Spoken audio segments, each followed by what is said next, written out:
Ya, selamat pagi Bapak Ibu peserta webinar sekalian. Mohon maaf tadi karena ada gangguan teknis sedikit, koneksi kita agak terganggu. Baik, acara ini akan saya lanjutkan kembali. Sebelumnya saya akan informasikan kepada Bapak Ibu yang telah melakukan registrasi awal, tidak perlu lagi melakukan registrasi atau mengisi daftar hadir saat ini. Silahkan langsung mengikuti live streaming YouTube webinar ini, dan nanti terakhir bagi peserta yang telah melakukan registrasi awal, dapat mengisi kembali registrasi akhir, di mana linknya akan kami tampilkan pada running text channel ini di akhir acara. Baik, saya sapa dulu yang terhormat para narasumber yang luar biasa dan telah hadir dalam acara ini. Yang saya hormati peserta webinar yang berada di Indonesia maupun di luar negeri, yang sampai saat ini telah mendaftar dan melakukan registrasi awal hampir 13.000 orang, dan naik terus ya. Salam sehat. Dalam rangka Hari Lanjut Usia Nasional, Institut Teknologi dan Kesehatan Bali, ITKes Bali, Universitas Udayana, Ikatan Dokter Indonesia, Perhimpunan Gerontologi Medik Indonesia Cabang Bali, Perhimpunan Dokter Spesialis Penyakit Dalam Indonesia Cabang Bali, Persatuan Perawat Nasional Indonesia Provinsi Bali, Ikatan Perawat Gerontik Indonesia dan Himpunan Psikologi Indonesia Wilayah Bali menyelenggarakan live seminar online melalui channel YouTube PABDI Cabang Bali dengan topik lansia di era COVID-19 dan pasca COVID-19. Hari ini, Sabtu tanggal 6 Juni 2020, mulai pada pukul 10 pagi, waktu Indonesia bagian tengah sampai dengan pukul 12 siang nanti. Lansia adalah individu yang rentan mengalami masalah kesehatan, sehingga perlu perhatian lebih terutama di era COVID-19 saat ini dan pasca COVID-19 nantinya. Bagaimana perawatan kesehatan yang perlu kita ketahui? Nanti kita sama-sama akan mendengarkan informasi dari para pakar yang sudah kita undang untuk memberikan pencerahan pada kita semua. Kami menghadirkan 3 orang narasumber. Yang pertama, Bapak Igede Putu Dharma Suyase, SKP, Magister Nursing, PhD, yang nanti akan menyampaikan topik tentang PHBS dalam keluarga lansia. Selanjutnya, yang kedua ada Ibu Made Diah Lestari, Sarjana Psikologi, Magister Psikologi dengan topik Jaga Kesehatan Mental Lansia. Tiga adalah Dr. Igusti Putusuke Aryana, SPPD Konsultan Geriatri dengan topik Pentingnya Aktivitas Fisik dan Nutrisi bagi Lansia. Dan saya, Putu Ayu Sani Utami, akan bertindak sebagai moderator untuk memandu webinar kali ini. Perlu saya sampaikan susunan acara pada webinar ini diawali dengan ucapan selamat datang dari saya selaku moderator, penjelasan tata tertib webinar. Setelah itu kita masuk ke materi webinar yang pertama selama 20 menit, dilanjutkan dengan materi kedua dan ketiga masing-masing 20 menit. Kemudian kita lanjutkan dengan sesi diskusi selama 50 menit, terakhir kesimpulan dan penutup. Baik, sebelum masuk ke acara webinar, saya mengingatkan lagi Bapak Ibu yang ada di ruang YouTube dan telah melakukan registrasi awal untuk dapat kembali mengisi registrasi akhir, di mana link registrasi akhir akan disampaikan mendekati akhir acara ini. Upayakan identitas yang Bapak Ibu tulis saat registrasi awal dan akhir sama persis agar sertifikat dapat diterbitkan. Bagi Bapak Ibu peserta webinar yang ingin bertanya kepada narasumber, dapat menyampaikan pertanyaannya melalui live chat yang ada pada aplikasi YouTube Anda selama pemaparan berlangsung atau saat sesi diskusi dengan menuliskan nama, asal institusi Anda, pertanyaan ditujukan kepada siapa, dan pertanyaannya. Nanti pertanyaannya akan langsung dijawab oleh narasumber. Kini saatnya kita memasuki sesi yang pertama. Saya undang narasumber Bapak Igede Putu Dharma Suyase, SKP Magister Nursing PhD, yang akan menyampaikan topik PHBS dalam keluarga lansia. Sebelumnya saya bacakan sedikit kurikulum beliau. Beliau menjabat sebagai Rektor ITKes Bali dan Ketua AIPNI Regional 10 Bali, NTB, dan NTT. Selain menduduki jabatan penting tersebut, beliau juga aktif menulis buku, melakukan penelitian dan publikasi dengan area fecal incontinence dan gerontic nursing. Baik, kepada Bapak Putu Dharma dipersilahkan waktunya 20 menit, Pak. Selamat pagi semua. Terima kasih untuk moderator Ibu Sani yang luar biasa telah membuka acara dan telah memperkenalkan saya selaku pembicara yang pertama. Sebelumnya izinkan saya untuk menyampaikan sekali lagi ucapan terima kasih kepada seluruh pihak yang telah membuat acara live webinar ini berjalan dengan lancar. Seluruh pihak yang telah disebutkan oleh Ibu Sani tadi selaku moderator.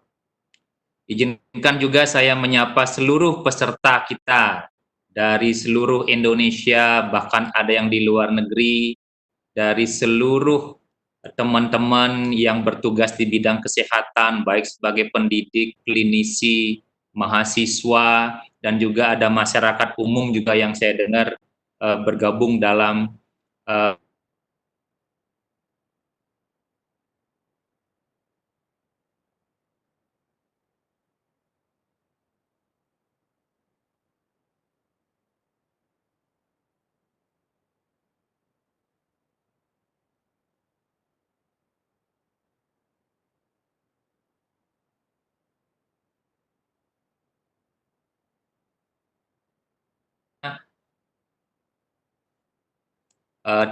tema yang diusung pada saat itu, pada saat halun kita adalah keluarga sayang lansia dan keluarga bahagia. Jadi sangat dekat kaitannya dengan materi kita hari ini terkait dengan PHBS pada keluarga di masa dan pasca COVID-19.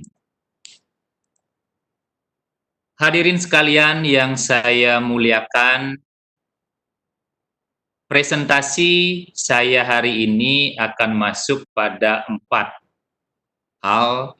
Yang pertama, saya akan menyinggung sekilas tentang demografi lansia, kemudian tentang epidemiologi COVID-19 khususnya pada lansia, konsep PHBS, dan yang terakhir adalah materi utama yaitu PHBS dalam keluarga dan lansia. Jika kita berbicara mengenai lansia, Bapak Ibu sekalian, maka kita berbicara sebuah hal yang cukup menantang, di mana secara jumlah kalau kita berbicara dari sudut pandang Indonesia, lansia kita saat ini sudah berada pada angka 9,6% dari seluruh penduduk Indonesia, atau jumlahnya sekitar 25 juta. Nah, angka 25 juta ini lebih tinggi dari seluruh penduduk Australia, kemudian kurang lebih 3/4-nya dari penduduk Malaysia. Jadi dari segi jumlah saya rasa cukup banyak di Indonesia. Kemudian yang tinggal di perkotaan dan yang berjenis kelamin perempuan lebih banyak dibandingkan dengan yang tinggal di desa dan yang laki-laki. Dan pada kelompok usia 60-69 tahun yang utama. Nah, jadi kalau kita berbicara topik seminar hari ini, terutama materi saya tentang PHBS dalam keluarga dan yang ada lansianya, maka kita berbicara membahas tentang ke-25 juta lansia ini beserta keluarganya. Nah, itu yang perlu mendapat perhatian khusus, dan kenapa lansia menjadi perhatian khusus pada COVID ini nanti seiring dengan ketiga pembicara akan memberikan materi, saya rasa akan terjawab semua di situ. Kemudian sekilas lagi tentang demografi lansia, bahwa DIY dengan 14,5% masih menduduki provinsi dengan jumlah lansia, dengan persentase lansia tertinggi di Indonesia, diikuti oleh Jawa Tengah, Jawa Timur, Bali, dan Sulawesi Utara. Itu 5 provinsi di Indonesia. Selanjutnya, bagaimana dengan sebaran COVID-19 di Indonesia? Ini data resmi yang saya ambil dari website COVID-19 di Indonesia, bahwa sampai dengan tanggal 4 Juni kemarin, ini update-nya tanggal 4 Juni, ada 28.000 kasus terkonfirmasi di Indonesia, di mana Jakarta dan Surabaya masih menjadi pusat epicentrum dari pandemi COVID-19 ini. Selanjutnya, saya juga ingin mengajak Bapak Ibu semua menyampaikan ke masyarakat luas bahwa dalam kita membaca data harus berimbang dan hindari sesuatu yang hoax. Itu barangkali message pertama yang perlu saya sampaikan. Contohnya di grafik ini, bahwa memang betul angka atau kasus terkonfirmasi positif masih ada peningkatan. Contohnya di tanggal 4 Juni ini ada 585 kasus baru, tetapi jangan hanya dilihat kasus barunya, kita lihat kesembuhan. Angka kesembuhan hari itu 486.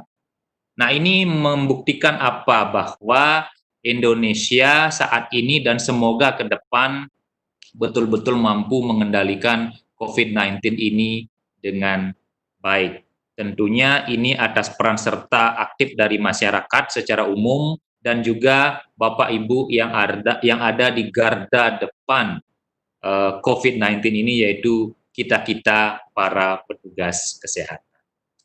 Dan semoga angka kematian ini minimal flat atau cenderung menurun ke depannya.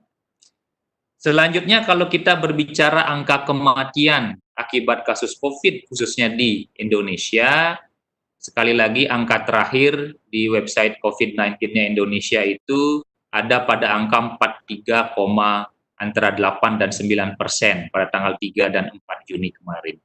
Sementara di negara-negara maju, Eropa, Amerika, dan Cina pun melaporkan angka yang cukup fantastis, angka kematian usia 60 tahun ke atas, yaitu di atas 80%. Ini laporan dari United Nations. Kemudian di Prancis sendiri, bulan April ini dilaporkan 7.500, dan saya yakin ini angkanya sudah berubah dari sekarang, sampai sekarang maksud saya. Kemudian ada berbagai literatur yang sudah mencoba menggali dan memberikan informasi terupdate ke kita semua terkait dengan COVID ini, dan khususnya pada mortality di lansia. Ini ada sebuah publication tentang risk factors for predicting mortality in elderly patient. Di sana menarik sekali dikatakan, dan ini konsisten dengan data-data dari negara lain, ini dari Cina didapatkan, bahwa jika dibandingkan dengan yang survive, yang sembuh, angka kematian pada lansia di atas 80 tahun secara signifikan berbeda, 16% berbanding 35%.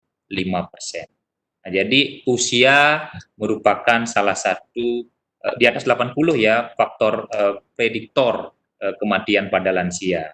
Dan yang berikutnya adalah dyspnea. Jadi jauh sekali angkanya di sini, yang meninggal itu ada 40% mengalami dyspnea dibandingkan dengan yang bertahan hanya 6,7%.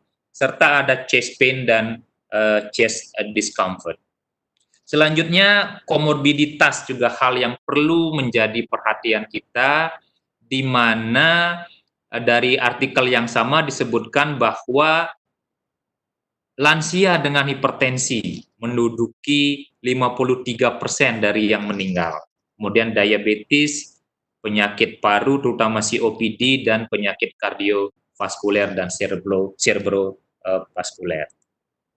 Selanjutnya, United Nations juga sudah memberikan warning bahwa dampak dari COVID ini terhadap lansia tidak hanya pada kesehatan, hadirin sekalian. Jadi pertama pada ekonomi, yang sudah kita rasakan di hampir seluruh belahan dunia, betapa dahsyatnya COVID ini menimpa kita semua. Kemudian mental health, dengan adanya physical dan social distancing ini, menambah beban untuk kesehatan mental dari lansia, apalagi yang tinggal sendiri. Kemudian di negara-negara maju juga dilaporkan ada sebagian populasi lansia yang menjadi responders. Jadi dia yang secara aktif mendatangi dan bertindak sebagai pionir di orang-orang yang terdampak kasus COVID-19. Tadi disebutkan ada death juga, angka kematian yang cukup tinggi, kemudian ada vulnerability di situ terkait dengan lansia, kemudian ada abuse dan neglect. Jadi ini pun hal-hal yang betul-betul diwanti-wanti oleh United Nations bahwa masing-masing negara betul-betul harus menempatkan namanya policy brief dari publikasi ini, bahwa kebijakan-kebijakan yang diambil oleh seluruh negara itu harus melihat lansia dari sudut pandang yang komprehensif, bukan hanya kesehatan itu sendiri. Lanjut pada komponen yang ketiga yang ingin saya sampaikan terkait dengan konsep PHBS.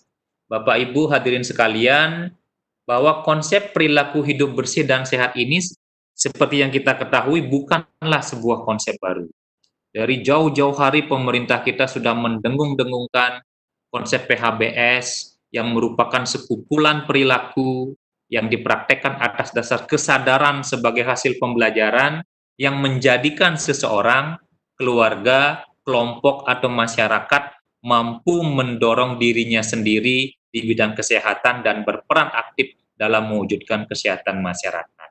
Nah, dalam presentasi ini, inilah yang mau saya angkat, Bapak Ibu, bahwa kalau kita hanya berbicara konsep PHBS before COVID, itu sangat general sekali, meliputi merokok, cuci tangan, penggunaan jamban, kemudian ASI eksklusif pada keluarga.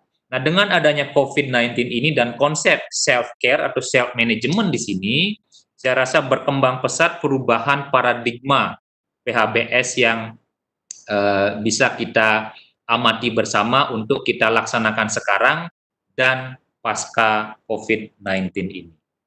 Tentunya secara konsep lagi-lagi bahwa kita sebagai tenaga kesehatan sangat paham bahwa inti dari PHBS ini sebenarnya menurut pandangan saya adalah pendidikan kesehatan, kesadaran masyarakat yang tidak bisa dilepas dari pengetahuan, sikap, nilai, dan norma-norma yang ada di masyarakat.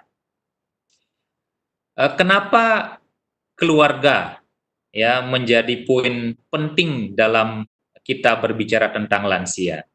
Nah, seperti yang kita pahami bersama dan ada di data dari Susenas bulan Maret 2019, ini data terakhir tentang lansia nasional, bahwa hanya 9,38% lansia yang tinggal sendiri. Sisanya tinggal bersama keluarga dan menariknya ada 40,6% yang tinggal bersama 3 generasi. Ini bayangkan kalau kita berbicara COVID, ada 3 generasi dalam satu keluarga yang ada lansianya. Nah, sehingga apa yang harus kita perhatikan, hal-hal apa yang harus kita simak bersama, tentunya kita akan bahas selanjutnya. Kemudian keilmuan saya di bidang keperawatan, kami di keperawatan itu dalam pendidikan kesehatan pada keluarga, kami menggunakan framework yang namanya 5 tugas kesehatan keluarga, yang mulai dari bahwa keluarga itu dalam setiap masalah kesehatan harus mampu dia mengenal masalah, mengambil keputusan yang tepat untuk mengatasi masalah, melakukan pencegahan, penanganan, dan perawatan, memodifikasi lingkungan, dan memanfaatkan yankes yang ada. Nah, 5 konsep inilah yang saya kaitkan dengan PHBS pada COVID dan pasca COVID pada kesempatan pagi menjelang siang di Bali ini. Kemudian kita mulai dari yang pertama. Dalam upaya meningkatkan pengetahuan keluarga dan lansia tentang pentingnya pemahaman terhadap COVID-19 ini, maka pendidikan kesehatan sekali lagi tentang apa itu COVID, bagaimana cara penularannya, bagaimana perawatannya itu menjadi sangat-sangat penting. Nah, sehingga langkah pertama yang bisa kita berikan ke masyarakat adalah dengan cara melakukan screening Ya, misalnya dengan yang pertama, apakah dalam 2 minggu terakhir lansia yang ada di rumah itu pernah melakukan perjalanan keluar kota? Ya, tentunya mungkin dalam waktu terakhir ini tidak berlaku lagi karena beberapa kota ditutup dan kita diminta untuk tinggal di rumah.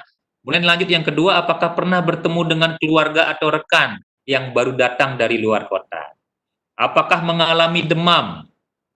Nah, terakhir dari Depkes itu patokannya 37,3 derajat Celcius. Nah, inilah yang saya pakai dalam presentasi kali ini, yaitu jika mengalami 37,2 derajat Celcius di atas itu berarti sudah menjadi red flag buat keluarga dan buat kita, apalagi ditambah dengan batuk, flu, dan sesak napas. Sehingga langkah kedua, keluarga itu harus mampu mengambil keputusan. Jika iya, maka jangan panik, itu adalah harapan kita. Kita minta menghubungi gugus tugas COVID-19 di wilayah masing-masing atau kontak Yankes terdekat. Nah, tentunya kalau Bapak Ibu tenaga kesehatan semua barangkali mengamati yang terjadi di masyarakat, harapan kita seperti ini kepada masyarakat, tetapi yang terjadi di masyarakat seringkali jika ada keluarga yang merasa anggotanya terkena COVID, dia akan panik, dia akan mengontak keluarga terdekat dan itu wajar. Dan yang ketiga, ini juga peran kita bersama para tenaga kesehatan. Biasanya mereka yang mengenal kita akan mengontak kita secara personal, minta arahan, minta pandangan, minta pendapat. Kemana sebaiknya? Apa tindakan kita? Dan tentunya inilah peran informal kita di masyarakat sebagai tenaga kesehatan. Selanjutnya, jika memang betul dia ada indikasi, diminta mengikuti saran dari petugas. Tetapi jika tidak mengindikasikan ke area itu, dan ini menjadi fokus utama bahasan kita, agar lansia dianjurkan tetap ada di rumah, mempertahankan aktivitas yang normal, menyediakan nutrisi yang baik, vitamin, olahraga. Nah, ini 3 hal ini akan disampaikan oleh Dr. Suke nanti pada sebagai pembicara ketiga. Kemudian istirahat yang cukup, hindari kontak fisik sebisa mungkin, ya kontak fisik langsung dengan anggota keluarga yang baru datang dari luar. Kemudian minta bantuan keluarga untuk memberi atau membeli kehidupan sehari-hari. Dan yang terakhir, jangan lupa menjaga kesehatan mental lansia, yang dalam kesempatan hari ini juga Ibu Diah akan memaparkan lebih dalam terkait dengan mental lansia di masa COVID dan pasca COVID. Jangan lupa juga cuci tangan, ya ini dari dulu ini kita selaku tenaga kesehatan sekali lagi mendidik masyarakat tentang cuci tangan, pentingnya cuci tangan. Ya kadang-kadang kita didengarkan, kadang-kadang tidak. Ini mohon maaf saya curhat. Tetapi dengan adanya COVID ini saya rasa keharusan ini harus betul-betul dilaksanakan. Kemudian hindari merokok. Ya, ini juga penting karena lagi-lagi Susenas Maret 2019 masih ada 4% lansia di Indonesia yang mengatakan pernah merokok. Yang penting berikutnya adalah tentang masker. Sekaligus saya sampaikan kepada audiens semua bahwa kami di Bali yang diinisiasi oleh Kepala LL Dikti Wilayah 8 kami, Profesor Nengada Siastawa, melakukan gerakan bersama serentak memutus rantai COVID-19 di Bali dengan gerakan Tatuam Asi, saya melindungi Anda, Anda melindungi saya, dengan menggunakan masker.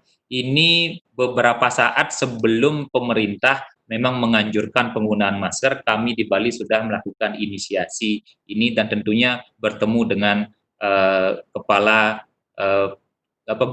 gugus tugas COVID-19 di Bali untuk hal ini, seperti yang ada di foto ini. Kemudian ini yang menjadi nanti norma new normal juga, hadirin sekalian, bahwa jika memang lansia harus keluar rumah, misalnya karena suatu kondisi kesehatan yang mengharuskan dia bertemu dengan pelayanan kesehatan terdekat, saya rasa kita betul-betul mulai sekarang menganjurkan agar satu, seperti saat ini saya contohkan dengan tangan panjang, jadi lengan panjang, jadi baju lengan panjang agar bisa menutup tubuh kita, kemudian ada tisu baik kering dengan basah, menggunakan masker dan memiliki masker cadangan, ada desinfektan, jika memungkinkan ada sabun cair juga yang ada di dalam tas kita, dan mohon maaf ada hand sanitizer juga jika memungkinkan. Dan sekali lagi ini pelan-pelan kita ajak keluarga dan lansia untuk lebih memahami. Dan jangan lupa jika keluar jaga jarak 1-2 meter yang sudah sering didengung-dengungkan oleh pemerintah dan kita bersama. Dalam memodifikasi lingkungan, saya menganjurkan agar ada penambahan sarana cuci tangan. Barangkali yang penting juga jika memungkinkan di masing-masing keluarga, agar bisa ditambah sarana cuci tangan di luar rumah sebelum masuk rumah. Jadi kalau karena satu dan lain hal, misalnya harus belanja kebutuhan sehari-hari ke pasar dan lain sebagainya, jadi sebelum masuk rumah agar kita bisa mencuci tangan dengan baik. Jangan lupa selalu dukung lansia dan jangan biarkan lansia merasa sendiri. Kemudian jika memang diperlukan, karena screening di awal tadi atau karena lansia dengan penyakit kronis yang harus bertemu dengan Yankes, saya rasa silahkan kunjungi atau kontak dulu Yankes terdekat, atau kalau terkait dengan COVID, lagi-lagi silahkan kontak hotline COVID di daerah masing-masing atau 119 di nasional. Beberapa pendekatan khusus, misalnya lansia dengan penyakit kronis, ya kita harus memastikan lansianya memiliki obat yang cukup agar tidak perlu keluar rumah dalam memenuhi kebutuhan obat tersebut. Kemudian ini yang menarik, bagaimana dengan lansia yang demensia? Demensia ini di luar COVID saja sudah menantang. Ya, apalagi dengan ditambah dengan COVID ini lebih menantang buat kita bersama. Jadi pengobatan demensia belum ada sampai saat ini, tetapi dari sekian literatur, dari pengalaman yang saya dapatkan di masyarakat, membina masyarakat, tentunya keluarga diharapkan lebih optimal, lingkungan secara umum memegang peranan yang baik, dan jangan lupa kebutuhan dasar lansia harus terpenuhi. Ini Bapak Ibu, barangkali ada yang tertawa melihat slide saya ini, ada pramugari cantik ini. Nah, kenapa ada pramugari cantik di slide saya? Ini diilhami oleh presentasinya Dr. Suke yang dimoderatori oleh Prof. Tuti pada saat ada webinar di RSUP Sanglah. Ada sebuah pertanyaan yang menggelitik saya, yang bagus sekali. Bagaimana mengatasi keluarga yang ngebandel? Ini mohon maaf, saya tidak ketemu bahasa lain ini. Selain membandel ini apa? Jadi mohon maaf saya menulis ini dalam tanda kutip, mudah-mudahan tidak ada yang tersinggung. Tetapi karena itulah pertanyaan yang diajukan. Nah, jadi kalau saya ditanya dan sekarang saya sampaikan, untuk mengatasi keluarga lansia ataupun siapapun yang dalam tanda kutip membandel tadi, maka dari saya filosofi yang kita ambil lah filosofi pramugari. Bayangkan bagaimanapun tingginya platinum Bapak Ibu naik pesawat, tetap aja para pramugari berdiri memperagakan cara memasang sabuk pengaman dan lain sebagainya seperti di gambar ini. Barangkali itu yang bisa saya sampaikan untuk mengatasi keluarga yang ngebandel tadi. Kemudian pasca COVID, jangan lupa sekali lagi sebisa mungkin hindarkan lansia dari COVID, jaga jarak, cuci tangan pakai sabun, pakai masker, dan starter pack tadi jangan lupa Bapak Ibu untuk dikenalkan ke masyarakat. Dan slide saya terakhir sebagai take home message buat kita bersama, PHBS sangat penting. Mari kita bersama didik masyarakat untuk melakukan PHBS dengan benar. Dan kalau sekali lagi kita berbicara dari konteks infeksi, maka jika satu orang dalam keluarga terinfeksi, maka seluruh anggota keluarga sangat rentan terkena infeksi, apalagi lansia.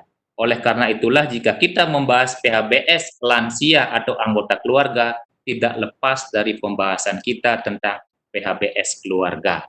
Dan dari seluruh pejabat yang berbicara di TV terkait dengan new normal ini, maka kunci keberhasilan adaptasi normal baru ini ada pada satu kata, yaitu disiplin. Sekian Ibu Sani, terima kasih, semoga bermanfaat buat kita semua. Sekian, terima kasih, selamat pagi.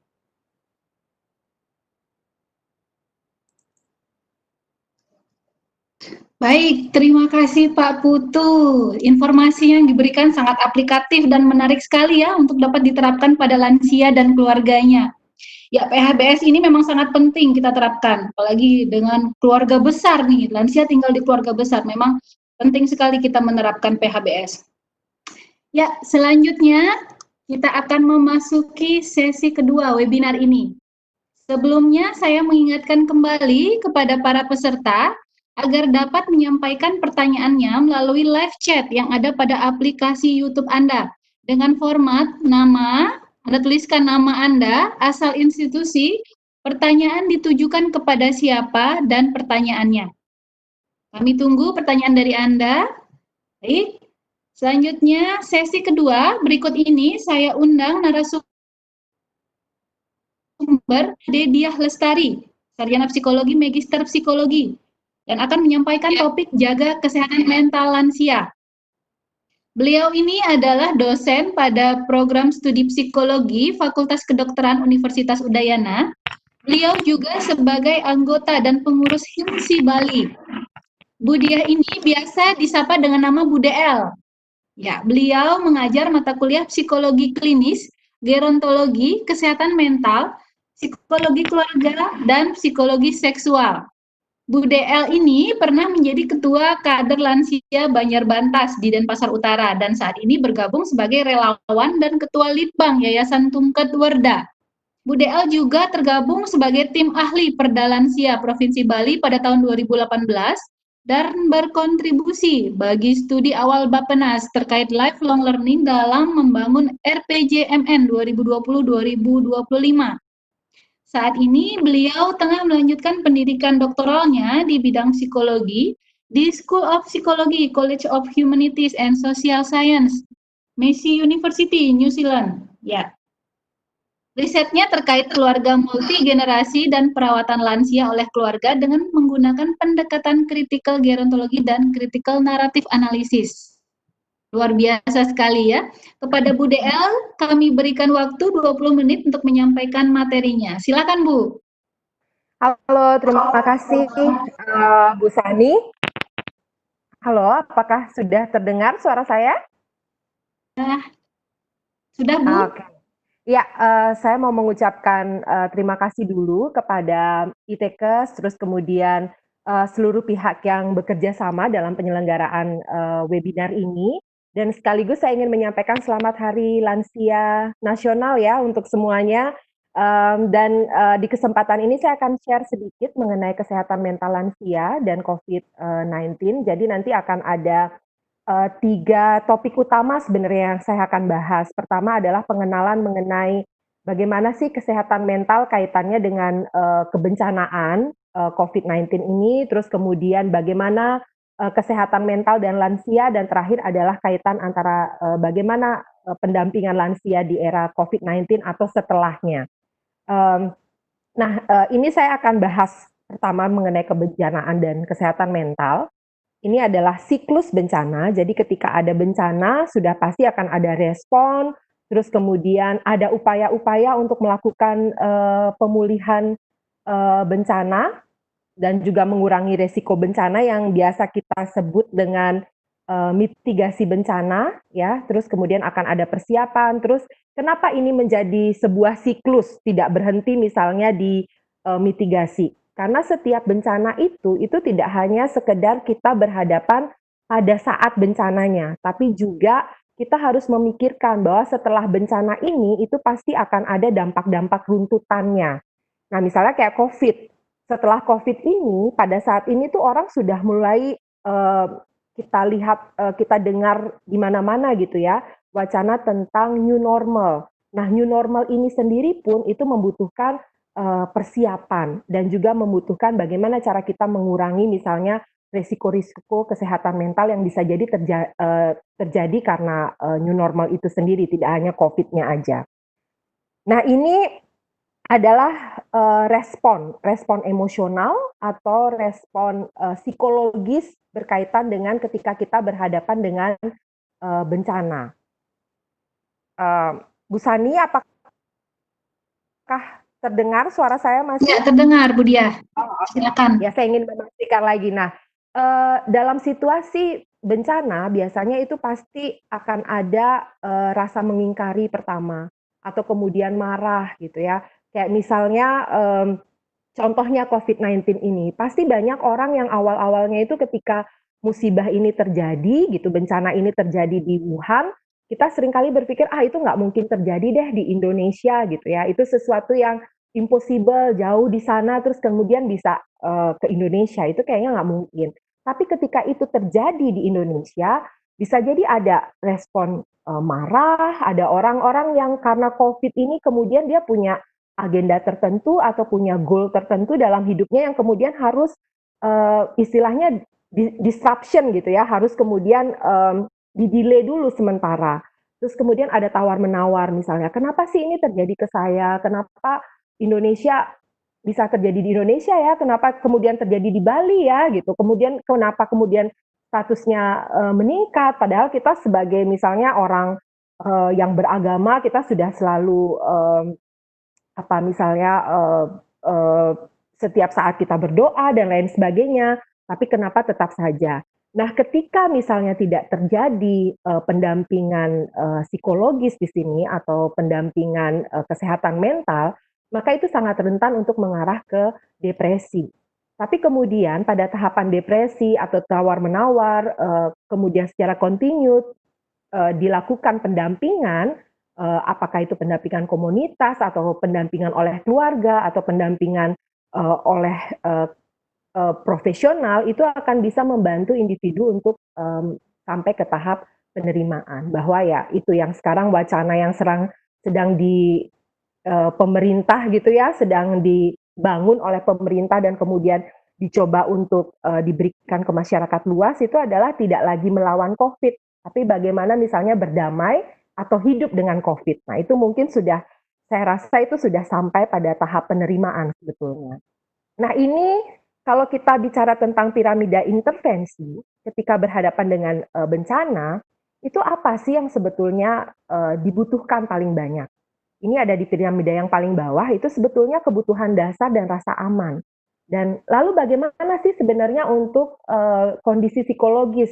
Nah, kalau kita lihat pada populasi yang terdampak bencana, sebetulnya kebutuhan layanan spesialis atau yang mengalami trauma atau gangguan psikologis berat itu hanya sebetulnya 2 sampai 3% dari, seluruh, populasi yang terdampak. Jadi di sini bisa kita lihat bahwa ya ini yang paling banyak ya dibutuhkan ya, dan mostly yang dibutuhkan ini adalah sesuatu yang mendasar sebetulnya, kebutuhan-kebutuhan dasar gitu. Misalnya, saya analogikan bencana banjir. Apa sih yang sebetulnya dibutuhkan pada saat bencana banjir paling banyak? Itu adalah air bersih gitu. Jadi, tapi kemudian, seringkali misalnya pendampingan-pendampingan, psikologis di lapangan itu misalnya pakai istilah trauma healing. Nah, trauma healing ini sebenarnya ya itu baru baru dibutuhkan misalnya pada tahap akhir atau kemudian hanya dibutuhkan oleh 2 sampai 3% dari, populasi yang terdampak bencana. Tapi meskipun ini kebutuhannya hanya 2 sampai 3%, tapi saya balik lagi ke slide sebelumnya, kalau kita tidak mencoba untuk memberikan pendampingan di tahap-tahap awal, misalnya kebutuhan dasar, rasa aman itu tidak terpenuhi, terus kemudian dukungan keluarga, komunitas tidak terpenuhi, jumlah persentase yang mengalami, gangguan psikologis itu akan semakin, besar jumlahnya dan mungkin semakin banyak dari, 2 sampai 3%. Sehingga pendampingan-pendampingan awal itu sangat, dibutuhkan oleh, masyarakat. Nah, ini juga saya stage lagi problemnya, COVID-19 itu bukan bencana yang kaleng-kaleng gitu ya, bahasa anak-anak zaman sekarang gitu. Mungkin kalau misalnya kita bandingkan ke bencana Gunung Agung, COVID-19 ini lingkupnya sangat luas. Kalau di Gunung Agung kita bisa bilang, oh yang terdampak hanya orang di Karangasem, atau misalnya, bencana Merapi gitu, oh yang terdampak hanya di Jawa, di Bali enggak gitu. Tapi sekarang kalau kita lihat semua dunia ini terdampak. Jadi, saya bilang di sini kita semua insider gitu. Dan tidak ada juga yang tahu kapan akan berakhir Meskipun ya banyak ahli gitu ya, kalau kita lihat di artikel jurnal dan lain sebagainya, itu sudah ada beberapa yang proyeksi-proyeksi kapan ini akan berakhir, tapi sampai sekarang kita juga tidak akan tahu gitu. Dan hal-hal yang seperti inilah yang menimbulkan ketidakpastian. Dan saya bisa simpulkan bahwa dalam kondisi ketidakpastian, ini punya dampak sosial, psikologi, ekonomi yang mungkin jauh lebih besar dibandingkan dengan dampak dari virusnya sendiri. Dan kita sudah lihat misalnya di koran-koran dan lain sebagainya, pemerintah itu bimbang gitu ya, antara kemudian mana yang mau diikutin nih, narasi ekonomi atau narasi kesehatan gitu.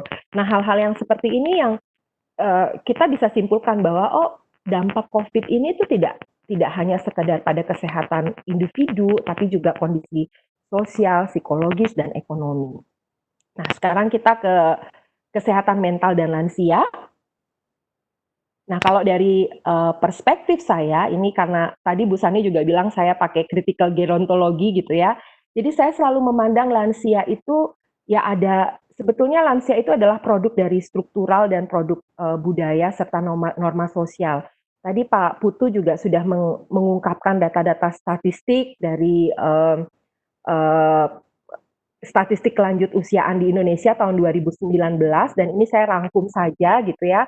Jadi rata-rata lansia di Indonesia itu pendidikannya masih rendah.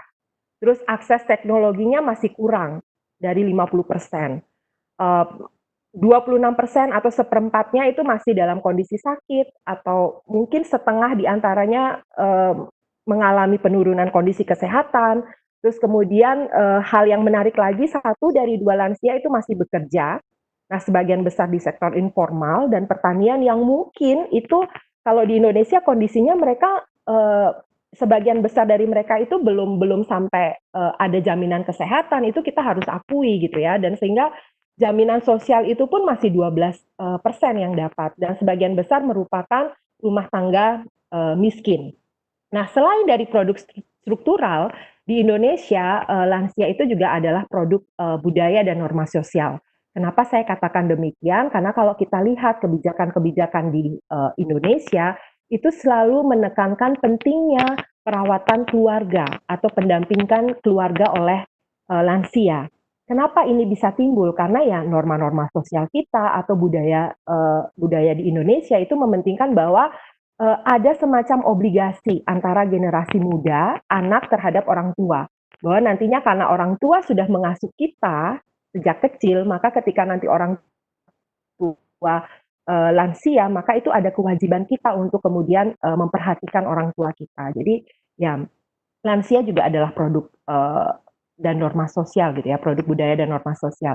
Nah, kalau dilihat dari kacamata psikologi, ekonomi, politik, budaya, kondisi ini akan mempengaruhi identitas lansia di Indonesia, akan mempengaruhi ekspektasi masyarakat, siapa sih yang harusnya akan mendampingi lansia, dan kemudian ini juga akan mempengaruhi kebijakan pemerintah tentunya. Dan hal-hal ini itu juga akan mempengaruhi pengalaman individu terhadap bagaimana menua di Indonesia, baik dalam level makro ataupun dalam level mikro. Nah, dampaknya karena Indonesia ini sangat sangat khas, terus kemudian di dalam Indonesianya juga sangat bervariasi gitu ya. Nah, pendampingan atau tren-tren global, misalnya konsep-konsep successful aging, active productive aging, otonomi gitu ya, itu tidak selalu sama antara apa yang dipersepsikan di tataran global dengan di Indonesia gitu. Katakanlah misalnya ketika kita bilang successful aging, active productive aging, salah satunya adalah memberikan kesempatan lansia untuk bekerja. Nah, konsep lansia bekerja di luar negeri sama di Indonesia itu sangat berbeda. Karena di Indonesia, mereka bekerja itu betul-betul karena mereka yang menjadi tulang punggung keluarga. Nah, ini juga nanti akan mempengaruhi nih pendampingan bagaimana saat misalnya COVID-19 ini sama era new normal gitu.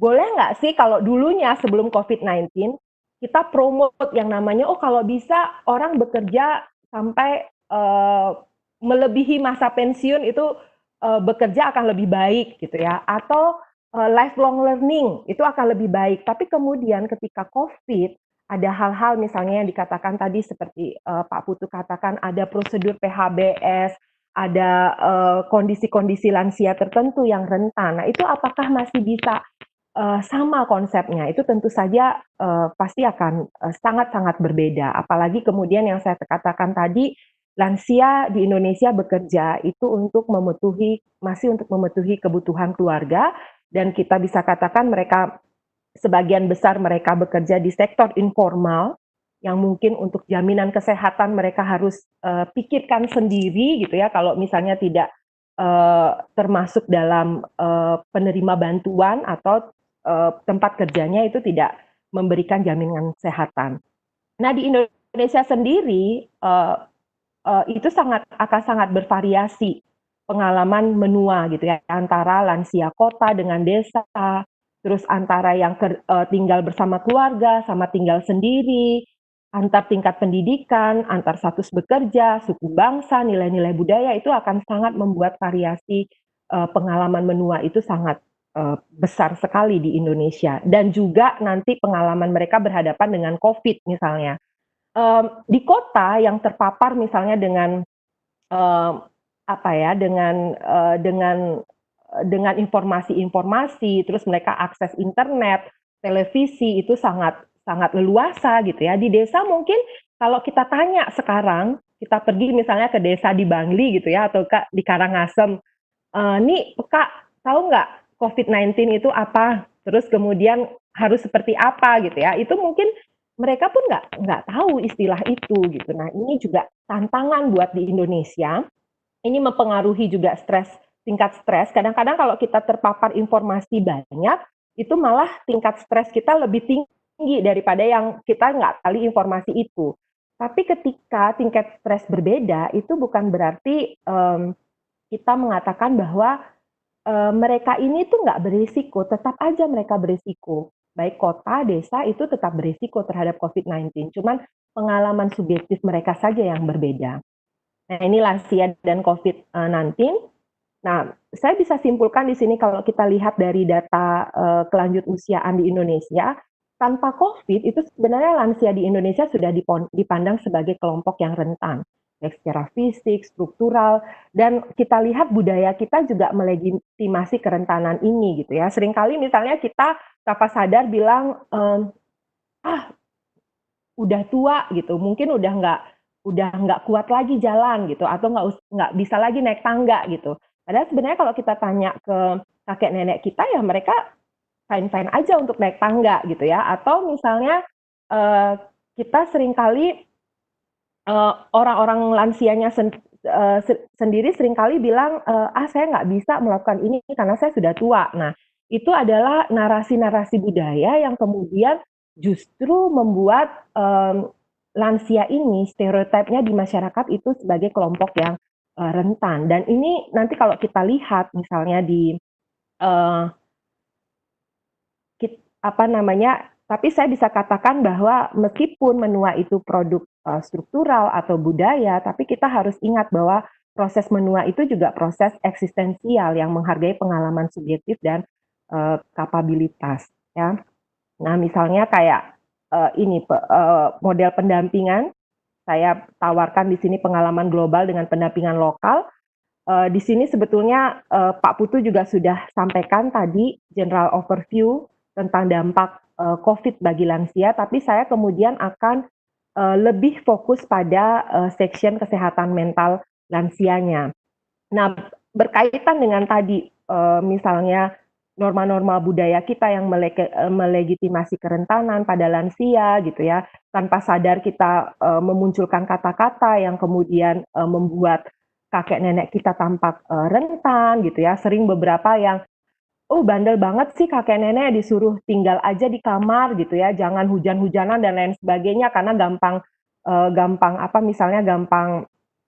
terpleset dan lain sebagainya. Itu sendiri adalah kata-kata yang kemudian membuat mereka tampak menjadi rentan. Dan ini salah satu sebetulnya rekomendasi WHO bagaimana pada masa pandemi ini kita menghindari kata-kata yang kemudian mendiskriminasi atau kemudian membuat lansia itu menjadi tampak lebih rentan gitu secara psikologis, meskipun ya memang objektifnya ya COVID ini memang ya populasi beresiko atau populasi rentannya adalah lansia gitu ya. Nah, ini beberapa rekomendasi dari WHO. Pertama, hindari ageism yang seperti saya sampaikan tadi, diskriminasi, stigma, terus kemudian solidaritas sosial, dukungan komunitas itu harus ditingkatkan, menjaga koneksi sosial dan digital literasi, bekerja dengan komunitas yang lebih luas untuk membuat format yang beraneka ragam dalam promosi kesehatan lansia, kemudian hindari penggunaan kata-kata yang mendiskriminasi dan kesehatan mental di residential care. Nah, kalau saya lihat dari rekomendasi WHO, ini ada beberapa yang masih harus kita sesuaikan dengan konteks Indonesia gitu ya. Misalnya kayak poin digital literasi gitu. Kita harus misalnya sebagian 47% dari lansia itu masih tinggal di desa, atau penguasaan mereka terhadap digital itu masih rendah dari 50%. Nah, hal-hal yang seperti ini harus kita pikirkan, possible nggak sih untuk kita terapkan misalnya digital literasi ini pada lansia? Tentu effortnya itu akan lebih besar dibandingkan dengan misalnya kalau kita pakai rekomendasi ini di budaya atau di wilayah tertentu yang digital literasi lansianya sudah baik gitu ya. Nah, sebetulnya saya balik lagi ke slide awal gitu ya, bahwa tadi konsepnya kalau kita ingin menekan gangguan psikologis gitu ya, jumlahnya kita turunkan 2-3% dari populasi terdampak, maka pendampingan awal itu perlu dilakukan terus-menerus dari sekarang. Nah, pemenuhan kebutuhan dasar dan rasa aman, saya rasa ini pemerintah sudah berusaha ya, karena kita lihat pemerintah sudah mulai melontarkan jaminan sosial dan lain sebagainya. Nah, apa yang bisa kita lakukan dalam tataran kesehatan itu adalah salah satunya memperkuat dukungan keluarga dan komunitas. Ini yang saya akan bahas lebih banyak pada slide-slide berikutnya. Ini kalau kita bicara tentang dukungan keluarga, ketangguhan keluarga, ini adalah konsep dari resiliensi keluarga dan kapabilitas. Jadi krisis pandemi COVID-19 itu adalah sebuah krisis. Nah, krisis ini memiliki pemaknaan yang berbeda-beda antar satu lansia dengan lansia lainnya. Gitu. Ada lansia yang kemudian melihat pandemik ini sebagai jadi stres, terus kemudian jadi nervous dan lain sebagainya, nggak bisa tidur, terus kemudian menjadi sangat tertekan dalam kondisi ini. Nah, inilah kelompok-kelompok yang kemudian menjadi kelompok sasaran untuk pendampingan psikologis gitu. Tapi yang seperti saya katakan tadi, walaupun ada yang stres, ada yang enggak, ada yang terkesan bandel, ada yang nggak tahu menau tentang informasi ini, kita harus pahami bahwa lansia itu adalah populasi yang paling sangat rentan terhadap COVID-19 secara fisik, karena ya faktor usia dan komorbid dan lain sebagainya. Nah, stres, strain, tekanan dan lain sebagainya itu adalah sebuah demand di lingkungan. Dan ini bisa kita atasi, kita menjadi sehat secara mental kalau kita punya kapabilitas. Kapabilitas itu apa? Sumber dukungan dan juga perilaku coping. Tadi Pak Putu Darbo juga sudah sepakat bahwa sumber dukungan salah satu keluarga di lansia itu adalah keluarga. Ya, sumber dukungan lansia di Indonesia itu adalah keluarga. Dan norma-norma kita mendukung ini, mendukung akan penghormatan kepada lansia, terus ada konsep obligasi, ada konsep extended family, kerabat dekat, bahkan kalau orang Bali itu siapa aja kita anggap keluarga gitu ya, bahkan orang yang kita ketemu sehari-hari di pasar pun kita anggap keluarga. Dan penelitian saya tahun 2016 itu sudah menyatakan gitu atau mendapatkan hasil bahwa hubungan antar generasi gitu ya, terus kemudian hubungan kekerabatan itu memberikan dampak fisik dan psikologis bagi lansia. Dan sini mari kita sama-sama temukan sumber dukungan dan strategi coping keluarga Anda seperti apa. Nah, ini untuk resiliensi dari lansianya sendiri yang kemudian bisa dibantu oleh keluarga untuk memunculkan ketangguhan ini, gitu ya. Saya ambil dari konsep BKKBN 7 dimensi lansia tangguh dan juga dari Prof. Tribudi. Jadi ada aspek spiritual, emosional, sosial masyarakat, fisik, intelektual, vokasi, lingkungan, apa yang bisa dilakukan. Misalnya spiritual, berdoa, dekatkan diri kepada Tuhan. Emosional, kita jaga kondisi emosi lansia, tapi dengan misalnya eh, dengan physical distancing sekarang ini ya, yang biasanya kita misalnya menengok ibu kita seminggu 3 kali, 4 kali, sekarang hanya bisa sekali misalnya, atau hanya bisa lewat video call. Jadi usahakan tidak memutus hubungan sosial. Terus kemudian berolahraga, makan makanan sehat, berikan informasi yang tepat, hindari hoak gitu ya, lindungi mereka yang bekerja dan dekatkan diri kepada lingkungan lewat hobi dan lain sebagainya. Nah, ini tadi dukungan keluarga, ini dukungan komunitas saat dan pasca pandemik. Saya ambil dari policy brief Himpunan Ikatan Psikologi Sosial.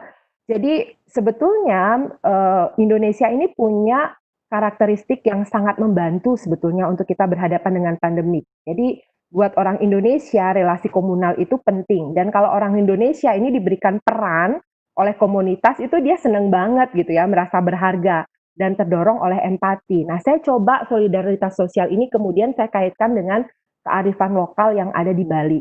Misalnya contoh tadi, ini saya buat tentang Tatuam ASI juga, ternyata Pak Putu juga punya gerakannya gitu ya. Tatuam ASI ini kan kamu adalah saya adalah kamu. Sebenarnya ini bisa membantu kita untuk reduce stigma dan diskriminasi baik terhadap lansia maupun mereka yang terdampak COVID-19 gitu ya. Dan bisa juga dengan gerakan tadi pakai masker gitu ya. Di Bali kita juga punya konsep menyama Braille gitu. Dan di setiap Banjar kita punya komunitas, kelompok-kelompok tertentu yang bisa kita berdayakan untuk pemberdayaan lansia di komunitas. Struktur masyarakat juga punya peran yang sangat penting. Di Bali ada desa adat, pemerintah, bahkan desa adat disebut-sebut oleh gubernur dan juga presiden gitu ya, membantu pandemik ini di Bali. Nah, ini konsep pendampingan lansia di komunitas.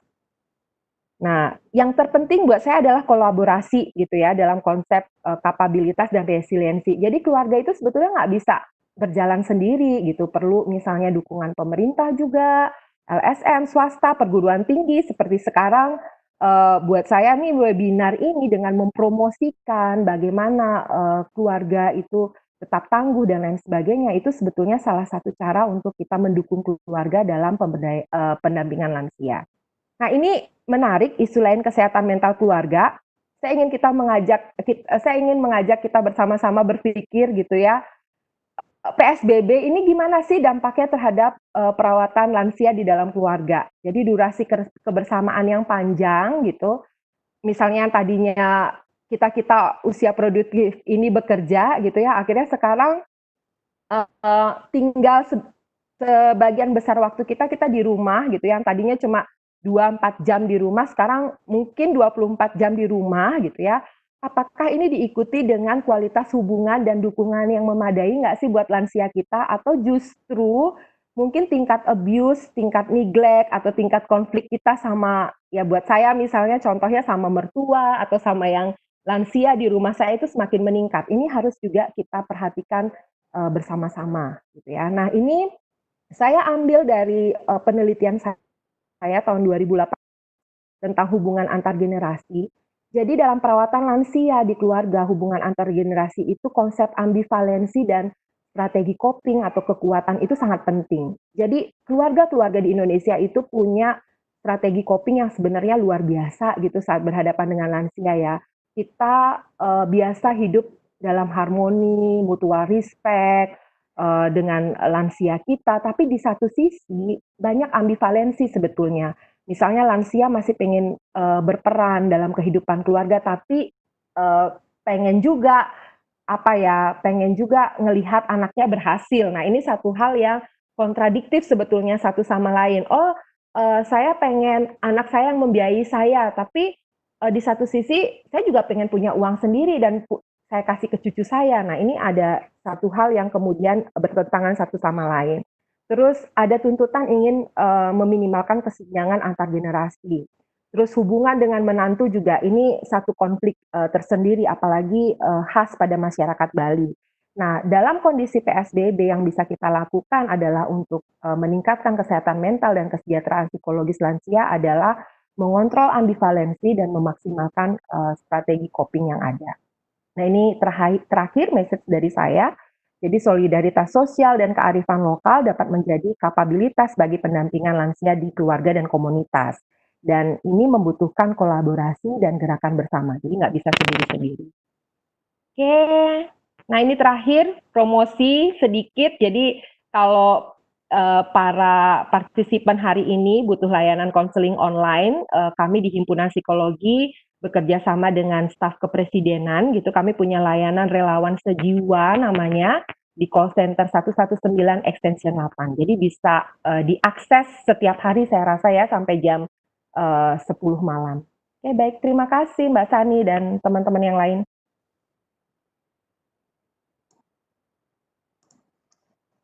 Ya, terima kasih Bu Diah.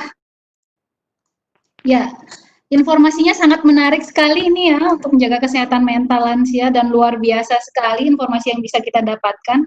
Ini memang masalah mental itu menjadi hal yang harus kita hadapi di era pandemi seperti saat ini ya. Dan hubungan antar anggota keluarga ini juga menjadi sangat penting untuk dapat menguatkan lansia. Ya.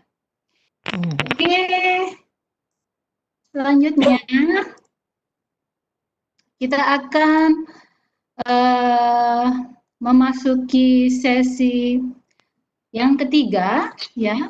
Kita akan mengundang narasumber kita yang ketiga. Tapi sebelum itu dapat saya informasikan kepada Bapak Ibu terkait informasi yang telah disampaikan oleh Bu DL tadi ya. Bagi Bapak Ibu peserta webinar ini dapat menggunakan layanan konseling yang telah disampaikan oleh Bu DL. Ini juga dapat dibagikan informasinya, layanan informasi ini agar dapat diakses oleh masyarakat luas. Ya, saya mengingatkan kembali kepada para peserta agar dapat menyampaikan pertanyaannya melalui live chat yang ada pada aplikasi YouTube Anda dengan format nama, asal institusi, pertanyaan ditujukan kepada siapa dan pertanyaannya. Kami tunggu pertanyaan dari Anda. Baik, selanjutnya saya akan mengundang narasumber kita yang ketiga dengan materi yang tak kalah pentingnya bagi lansia, yaitu Dr. Igusti Putusuke Aryana, SPPD Konsultan Geriatri, dengan topik pentingnya aktivitas fisik dan nutrisi bagi lansia. Beliau bekerja di Divisi Geriatri, Departemen Penyakit Dalam, RSUP Sanglah Denpasar. Beliau juga menjabat sebagai Ketua Perhimpunan Dokter Spesialis Penyakit Dalam Indonesia, Cabang Bali, Ketua Komkordik FK Universitas Udayana, RSUP Sanglah, serta sebagai Ketua Akreditasi dan Standarisasi Kolegium Penyakit Dalam. Beliau telah banyak menghasilkan publikasi, baik penelitian maupun buku dengan area geriatri, penuaan, penyakit dalam, dan sarkopenia, serta memperoleh beberapa penghargaan bergengsi baik nasional maupun internasional. Langsung saja saya undang Dr. Suke untuk dapat menyampaikan materinya selama 20 menit ke depan. Silakan, Dok. Baik, terima kasih Bu Sani. Selamat pagi menjelang siang para pemirsa senior sejawat. Saya lihat pesertanya sangat banyak sekali. Ini webinar yang sangat luar biasa dan saya bersyukur menjadi narasumber yang ketiga ya, karena dua yang sebelumnya sudah luar biasa menyampaikan materinya. Nanti saya akan fokus pada dua hal saja, yaitu aktivitas fisik dan nutrisi. Kedua hal ini pasti sudah diketahui oleh para audiens semua, para pemirsa semua sudah tahu pasti bahwa aktivitas fisik pasti sangat baik untuk lansia, apalagi di era COVID. Begitu juga dengan nutrisi. Saya hanya ingin menguatkan saja bahwa supaya dengan pemahaman akan masuk ke perilaku. Karena pemahaman yang dalam akan membuatkan sesuatu itu menjadi lebih kita biasakan atau kita wujudkan dalam bentuk perilaku. Sebelumnya saya akan mulai dulu dengan case ini supaya kita paham betul bahwa COVID ini bukan sesuatu yang tadi sudah disampaikan Bu Dia, bukan sesuatu yang kita bisa anggap enteng, tapi jangan juga sampai menimbulkan kita beban pikiran atau stres yang berat ya. Kasusnya sudah banyak sekali di dunia, Jadi jangan lagi kita berpikir bahwa ini adalah konspirasi dan lain sebagainya, karena nyatanya nih seluruh dunia sudah terkena. Dan kita harus waspada, kita harus berpikir bagaimana supaya kita bisa mengatasi hal ini, ya. Dan di Indonesia kasusnya sudah cukup besar dengan angka kematian 6%. 6% itu angka yang tinggi, ya. Ini 6% itu angka tinggi, tidak bisa kita abaikan. Bagaimana posisi kita ini di Bali, ini seluruh Indonesia, angka yang tinggi Jakarta, sekarang Jawa Timur naik terus merangkak tinggi, kemudian ini di NTB juga tinggi, ini posisi kita di Bali, ya. Kemudian kalau dilihat tren Indonesia secara umum memang kasus masih tinggi. Kita tidak bisa bilang bahwa semua sudah terkendali dengan baik, tapi mari kita waspada, mari kita jaga supaya hal ini tetap bisa kita pertahankan, paling tidak kita bisa menurunkan case-nya dan mengatasi angka kematian seminimal mungkin. Dan ini adalah angka kematiannya. Kalau dilihat dari proporsi angka kematian, ternyata kematian lebih banyak pada lansia. Ya kita mengertilah, kalau lansia itu pasti lebih rentan dibanding usia dewasa. Tetapi perbedaan ini cukup tinggi, itu yang menyebabkan kami bertiga dan teman yang lain ini bersama moderator juga, termasuk pemirsa semua, mari kita menjaga lansia kita supaya angka kematian ini kita bisa turunkan dengan baik, ya. Kenapa lansia itu berisiko? Saya akan fokus di sini karena memang terjadi satu yang namanya immunosenescence. Immunosenescence itu adalah penurunan kekebalan atau sistem imun akibat proses penuaan itu sendiri. Dan adanya komorbiditas menyebabkan lebih berisiko lagi, dan semua komorbiditas ini pasti akan banyak pada lansia karena proses penuaan akan menyebabkan munculnya berbagai macam penyakit. Belum lagi problem malnutrisi, belum lagi problem kapasitas fungsional, sarkopeni, frailty. Ini adalah suatu kondisi di mana tubuh menjadi lemah, otot menjadi semakin kecil, kita menjadi sulit melakukan aktivitas, maka kita akan sulit meraih peningkatan imun yang kita inginkan. Itu adalah kaitannya. Bagaimana sebenarnya meningkatkan imunitas? Ini ada beberapa, saya ambil sebuah slide ya, ini dari majalah sebenarnya, tapi saya pikir ini kok bagus juga ya. Ternyata yang pertama yang disebut di sini exercise, kemudian harus banyak kena sinar, nutrisi, relaksasi, ya Budi ada nyinggung juga, tidur bagaimana, cairan bagaimana, dan lain sebagainya. Ya, itu disampaikan dapat meningkatkan imun, tapi kita akan fokus sekitar sini, dan saya hanya fokus pada exercise dan nutrisi saja. Ini adalah konsep yang harus kita pahami, bahwa pada manusia atau perkembangan usia, bahwa munculnya penurunan fungsi organ, munculnya penyakit akibat dari faktor intrinsik dan faktor ekstrinsik. Dan semua ini berinteraksi. Kita tidak boleh hanya fokus pada sudah genetik saya sudah nasib saya begini, dan lain. Tidak boleh begitu, karena semuanya saling berinteraksi. Tetapi apapun yang terjadi sekarang, maka hal-hal yang kita bisa rubah atau kita bisa perbaiki, tetap kita harus perbaiki, terutama adalah di diet dan di physical activity. Stres kita kontrol, komorbiditas kita kontrol, dan lain sebagainya. Termasuk nanti obat-obatan yang harus kita tetap lanjutkan atau kita upayakan supaya penyakit yang sudah muncul itu tetap terkontrol dengan baik, sehingga mengurangi angka kesakitan, angka morbiditas, dan kematian. Kita akan fokus pada aktivitas fisik dan nutrisi, ya, terutama pada era COVID saat ini. Apa manfaat aktivitas? Nah, ini yang menarik. Ternyata aktivitas itu bisa meningkatkan otot, kemampuan paru kita juga akan baik. Berat badan jadi terkontrol, risiko penyakit jantung, kemudian imunitas akan meningkat, kemudian termasuk meningkatkan, memperbaiki tekanan darah, kemudian memperbaiki fungsi otak. Ini yang disampaikan. Tetapi sebenarnya exercise itu fungsinya bisa di seluruh tubuh kita.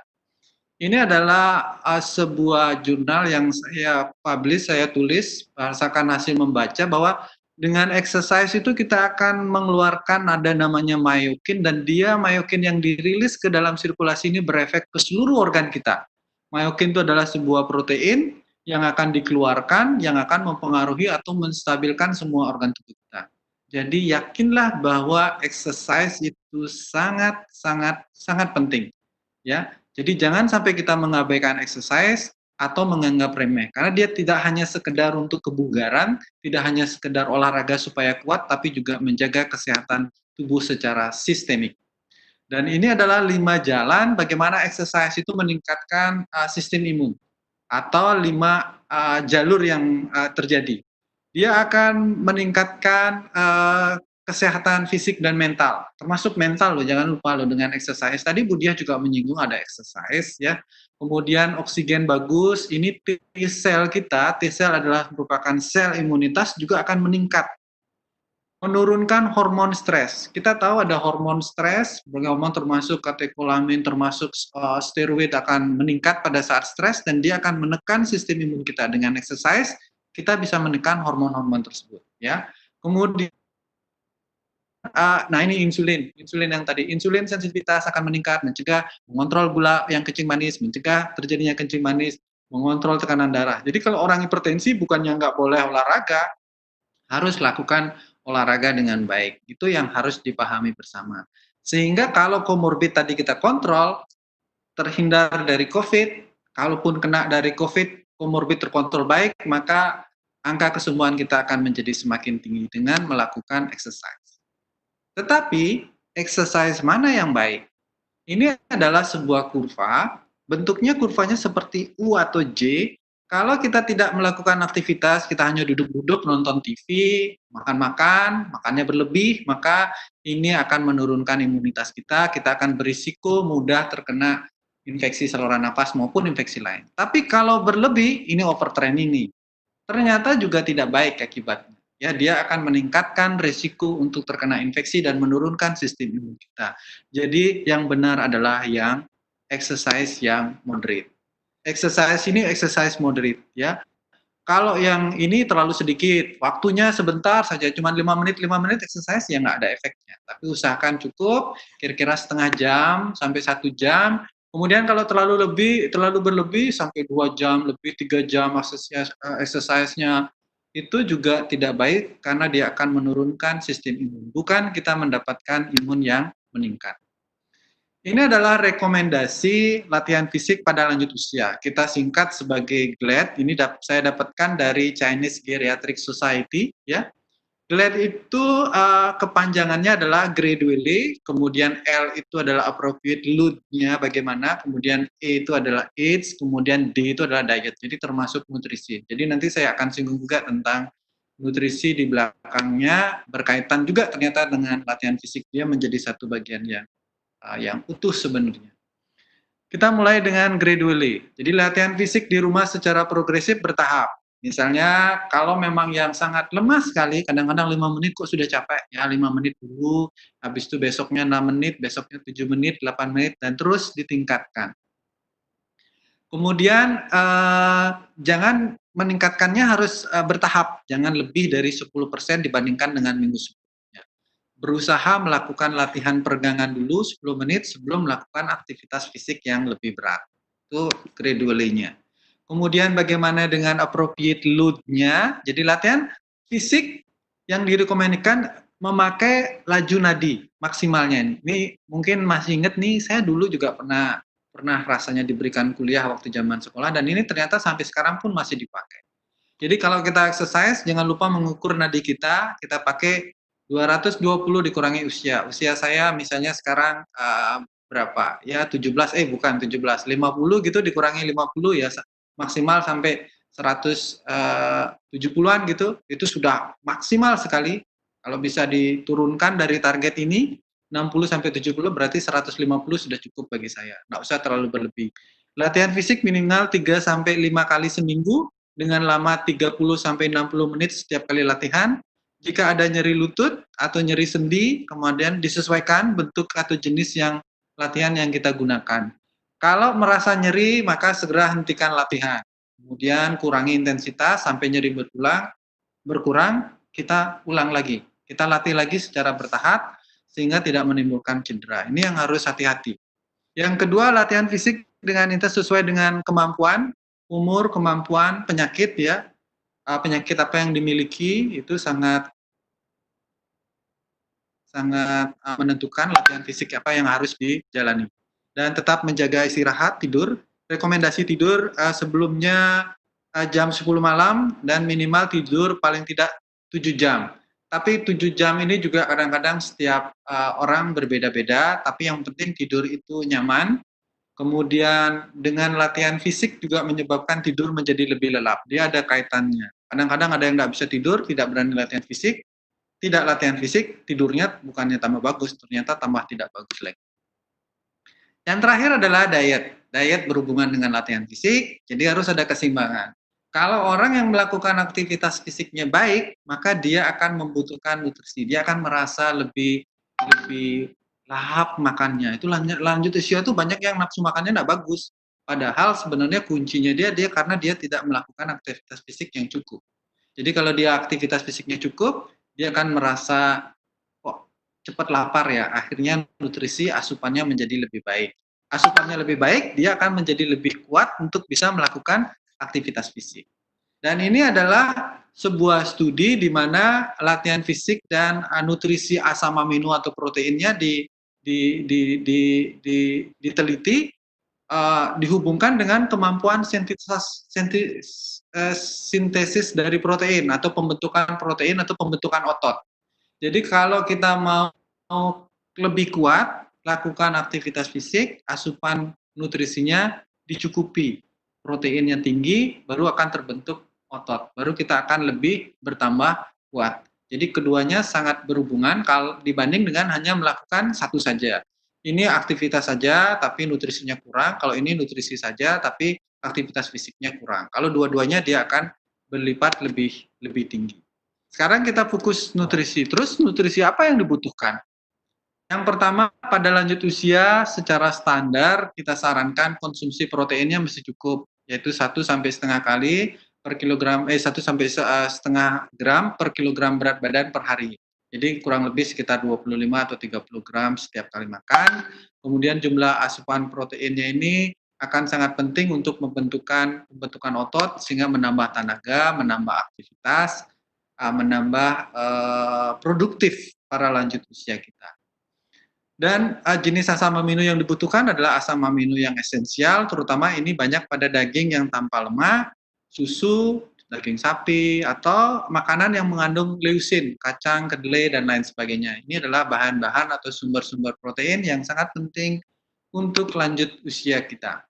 Jadi protein yang kita konsumsi atau lanjut usia konsumsi itu harus memiliki kualitas yang baik, supaya dia betul-betul efektif untuk meningkatkan kekuatan otot. Kita fokus pada kekuatan otot pada lanjut usia karena ini akan mensuplai, kalau ototnya bagus, dia akan mensuplai protein ke seluruh tubuh kita dan juga akan meningkatkan di sistem imun. Dia menjadi satu kesatuan yang sangat utuh. Ini adalah beberapa jenis makanan yang dengan kandungan proteinnya, tidak akan saya bahas khusus, tetapi sederhananya ya telur dan lain sebagainya. Makanan yang ada di sekitar kita sebenarnya proteinnya cukup, asal kita memang mengkonsumsi dengan baik.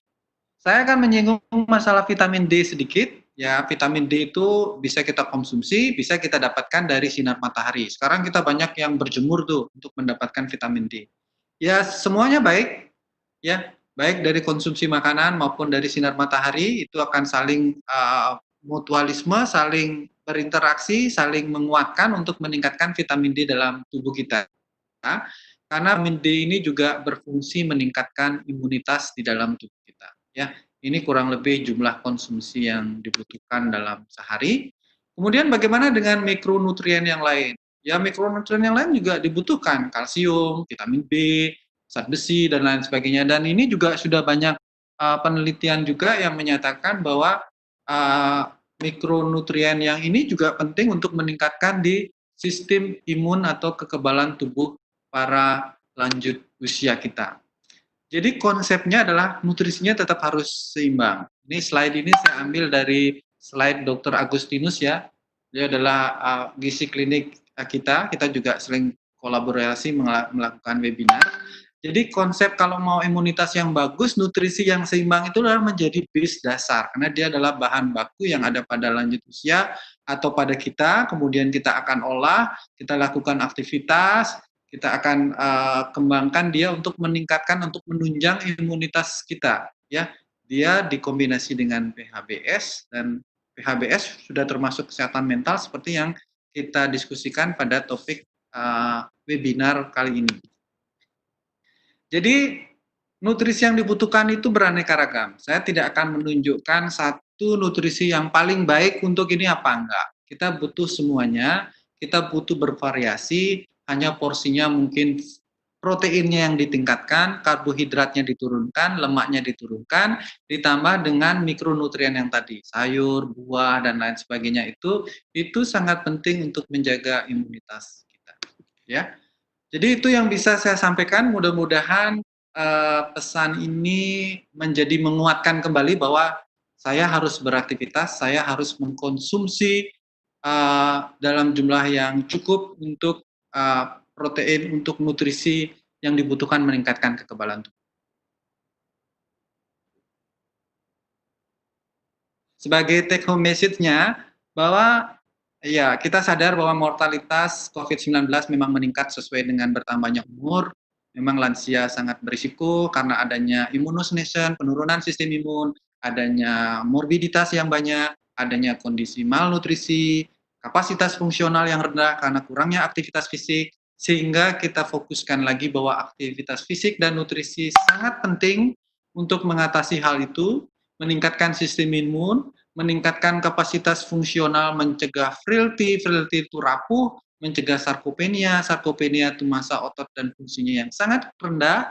Dengan latihan fisik juga bisa dikembangkan, dikombinasi dengan nutrisi yang baik, maka tujuan-tujuan yang kita inginkan meningkatkan imun dan meningkatkan kesehatan secara umum bisa kita capai. Jadi kalau boleh saya rangkum dari apa yang sudah pembicara sebelumnya sampaikan, bahwa PHBS itu adalah juga termasuk di dalamnya aktivitas fisik, nutrisi, istirahat yang bagus, kemudian pikiran yang dijaga dengan baik seperti yang disampaikan Ibu Dia tadi, ini akan menuju kita untuk lebih sehat, baik di masa COVID saat ini maupun pasca COVID nanti, karena kita tidak tahu kapan kita bisa lepas dari COVID, tetapi yang bisa kita usahakan adalah PHBS dan menjaga kesehatan kita, diri sendiri maupun keluarga dan masyarakat. Baik, itu yang bisa saya sampaikan, Ibu Sani. Mudah-mudahan apa yang saya sampaikan bisa jelas diterima, baik gambar maupun suaranya. Terima kasih, saya kembalikan ke moderator. Ya, terima kasih Dr. Suke. Informasi seperti ini memang betul-betul kita butuhkan ya, sangat aplikatif untuk dapat kita terapkan pada lansia. Ya, meskipun dalam situasi pandemi seperti ini memang aktivitas tetap penting untuk dilakukan dan tentu harus disesuaikan dengan kemampuan lansia ya, dan didukung juga dengan nutrisi yang baik. Harapannya ini dapat menjaga kondisi tubuh lansia juga tetap sehat. Baik Bapak Ibu peserta webinar, selanjutnya kita akan memasuki sesi diskusi, bertanya jawab ya. Terima kasih saya ucapkan kepada Bapak Ibu yang telah menuliskan pertanyaannya pada room chat live YouTube. Ada banyak sekali pertanyaan di sini. Saya akan pilihkan beberapa yang bisa mewakili pertanyaan Bapak Ibu sekalian. Baik, nah, saya akan lihat dulu ini yang pertama dari Kostiwana ya. Ini bertanya tentang bagaimana cara menerapkan PHBS bagi lansia yang memiliki gangguan jiwa atau mental. Mungkin bisa dijawab oleh Pak Putu, silakan Pak. Ya, terima kasih Ibu Moderator Bu Sani, Pak Kostiwana, selamat siang, ya, semoga masih menyimak. Untuk lansia dengan gangguan kesehatan mental atau jiwa, mungkin beberapa hal yang bisa saya sampaikan. Yang pertama, jika dia dirawat di rumah sakit khusus jiwa, saya rasa sudah ada tim-tim ahli yang menangani. Itu yang pertama. Yang kedua, jika dia dirawat oleh keluarga, maka lagi-lagi jawabannya adalah keluarga kita optimalkan. Ya, saya berandai-andai ini tergantung konteks masing-masing. Yang ketiga, jika community mental health nursing-nya jalan dan infrastruktur kesehatan jiwa di komunitasnya jalan, dan jika ada case manager yang bisa menangani, maka kontaklah case manager kesehatan jiwa tersebut dan berkoordinasi. Nah, pada kasus ekstrim di mana tidak ada semuanya, ya, sebenarnya konsepnya adalah libatkan masyarakat, tokoh yang ada di sekitarnya untuk barangkali bisa mengajak ke pelayanan kesehatan jiwa terdekat jika memang dirasa tidak bisa ditangani di masyarakat. Barangkali itu Bu Sani, step by step yang bisa saya jawab terkait dengan kesehatan. Terima kasih. Baik, terima kasih Pak Putu. Mungkin karena ini ada sedikit hubungannya dengan kesehatan jiwa ya, apa Bu Diah bisa menambahkan sedikit? Silakan Bu. Iya, ini sekalian juga, tadi saya lihat ada beberapa pertanyaan juga, apakah misalnya lansia yang punya masalah psikologis gitu ya, ada precaution gitu ya, ada masalah psikologis atau kemudian dia punya, kondisi kesehatan, mental tertentu, itu apakah lebih, rentan terhadap COVID atau enggak? Itu tadi ada pertanyaan yang seperti itu ya, kalau tidak salah, saya baca di chat. Jadi sekalian saya menjawab itu juga kaitannya dengan, PHBS nanti. Jadi menurut saya coba, memakai paradigma biopsikososial gitu ya, bahwa, kondisi biologis, kondisi psikologis, kondisi, sosial kita itu saling satu sama lain itu saling erat kaitannya, saling mempengaruhi satu sama lain gitu ya. Kalau misalnya kondisi kesehatan kita, lemah, itu punya impact ke kondisi kesehatan mental. Begitu pula ketika kita punya kondisi kesehatan mental yang rentan atau lemah, itu juga akan berkaitan dengan itu akan mudah sekali menyebabkan kita, sakit atau terpapar oleh, virus. Tadi juga berkaitan dengan dokter Suka cerita tentang, apa misalnya gizi dan lain sebagainya, imunitas tubuh, ya karena, contohnya aja kalau kita lagi, stres karena mau ujian dan lain sebagainya itu kadang-kadang tiba-tiba sariawan atau jadi, sakit kepala dan lain sebagainya, itu sebenarnya contoh dari peran, imunitas tubuh yang kemudian erat kaitannya dengan kondisi mental kita gitu. Ya saya setuju sekali dengan, Pak Putu tadi ya kita lihat sumber-sumber dukungannya seperti apa di lingkungan? Apakah tinggal dengan keluarga? Berarti sumber dukungannya adalah keluarga. Jadi kita bisa mulai mengedukasi keluarga tentang bagaimana cara, pendampingan lansia untuk PHBS sehari-hari gitu. Kalau misalnya tidak ada keluarga, terus kemudian, siapa nih sumber sumber dukungan yang paling terdekat? Apakah fasilitas kesehatan yang ada di komunitas, atau kalau bisa jadi sistem atau struktur, sosial yang ada di masyarakat yang bisa kita manfaatkan gitu, yang kalau di luar daerah Bali, ya mungkin sama dengan di Bali ada kader-kader, lansia gitu ya, di komunitas yang kemudian kita bisa, berdayakan mereka untuk kemudian, mengedukasi atau, setiap saat mengingatkan gitu mengenai, PHBS ini kepada lansia. Mungkin seperti itu, Bu Sani dari saya. Baik, terima kasih Bu Diah. Masukannya sangat baik sekali ini ya. Memang pendampingan itu sangat diperlukan bagi lansia, terutama ini dari keluarganya. Ya, saya langsung masuk untuk pertanyaan berikutnya. Ini tentang dari Bapak Molin Yudiasa. Pertanyaannya adalah mohon penjelasan distribusi persentase lansia yang sesuai standar WHO yang baru yang kena COVID dan yang meninggal. Ya, ini dari Bapak Molin Yudiasa, ID Tabanan. Silakan, mungkin ini Dokter Suke yang bisa membantu untuk menanggapi. Ya, baik, terima kasih. Wah, Dokter Maulin ini dokter senior saya nih. Terima kasih dok pertanyaannya. Mungkin tidak banyak yang bisa saya sampaikan. Jadi intinya ada memang kemarin dari WHO mengeluarkan kriteria lanjut usia.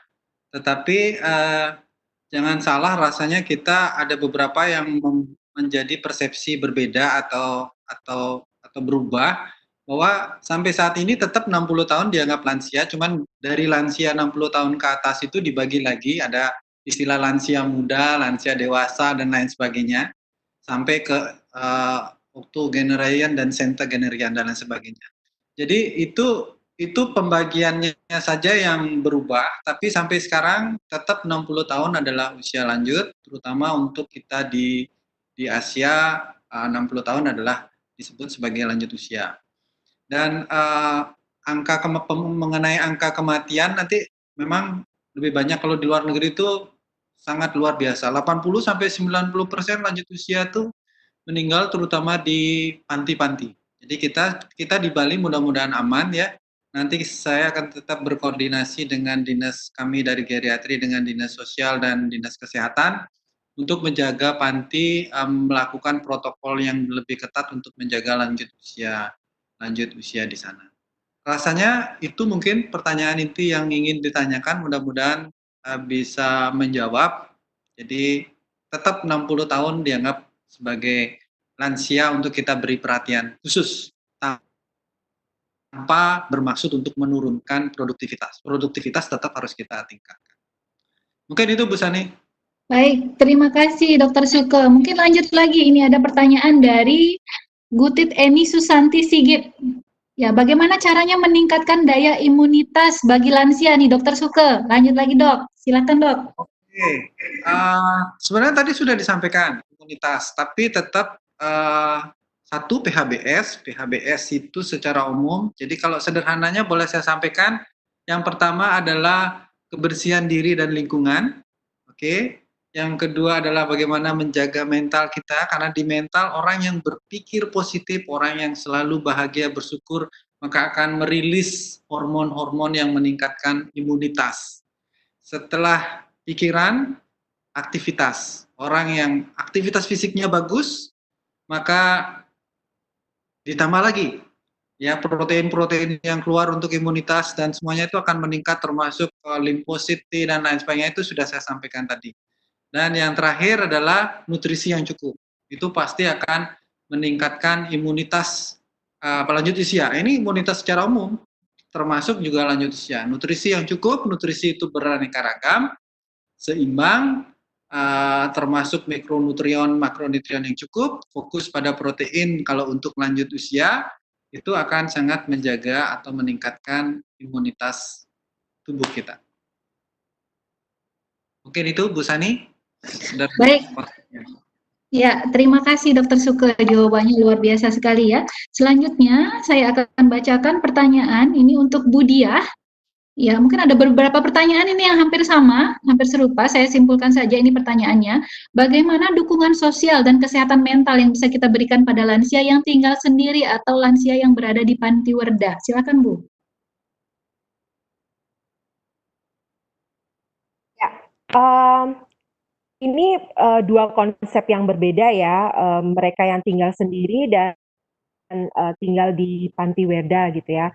Nah, kalau tinggal sendiri itu juga kita harus lihat ini, makanya tadi saya di awal saya selalu bilang bahwa kalau kita mencermati lansia di Indonesia itu sangat-sangat bervariasi dan tidak ada misalnya satu standar gitu yang bisa kita pakai untuk semua lansia di Indonesia gitu, karena ya mereka sangat bervariasi dari kota, desa, tinggal sendiri pun alasannya bermacam-macam, apakah tidak ada keturunan, apakah memang karena keluarganya terpecah-pecah gitu ya, apalagi sekarang banyak yang misalnya anak-anak itu mencari nafkah di luar kota dan lain sebagainya atau di luar negeri gitu. Nah, itu alasannya pun sangat beragam gitu, dan apakah kemudian karena keinginan lansianya sendiri gitu ya untuk autonomi gitu. Nah, tentu alasan yang beragam ini itu akan membuat pendampingan kita atau pendekatan kita juga beragam gitu.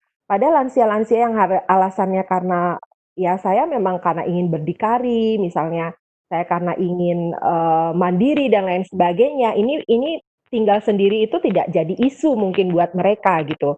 Tapi kalau misalnya karena anaknya terpencar-pencar, ada yang bekerja di sini dan lain sebagainya. Nah, ini yang dari beberapa yang saya baca literatur dan juga dari penelitian saya, Yang ini yang kemudian menjadi masalah, karena apa? Karena ekspektasi orang tua dan kemudian ekspektasi anak itu, berbeda dan, sebelum ada Covid itu udah jadi masalah. Bagaimana dengan ada Covid gitu ya, yang ketika ada Covid ini, baik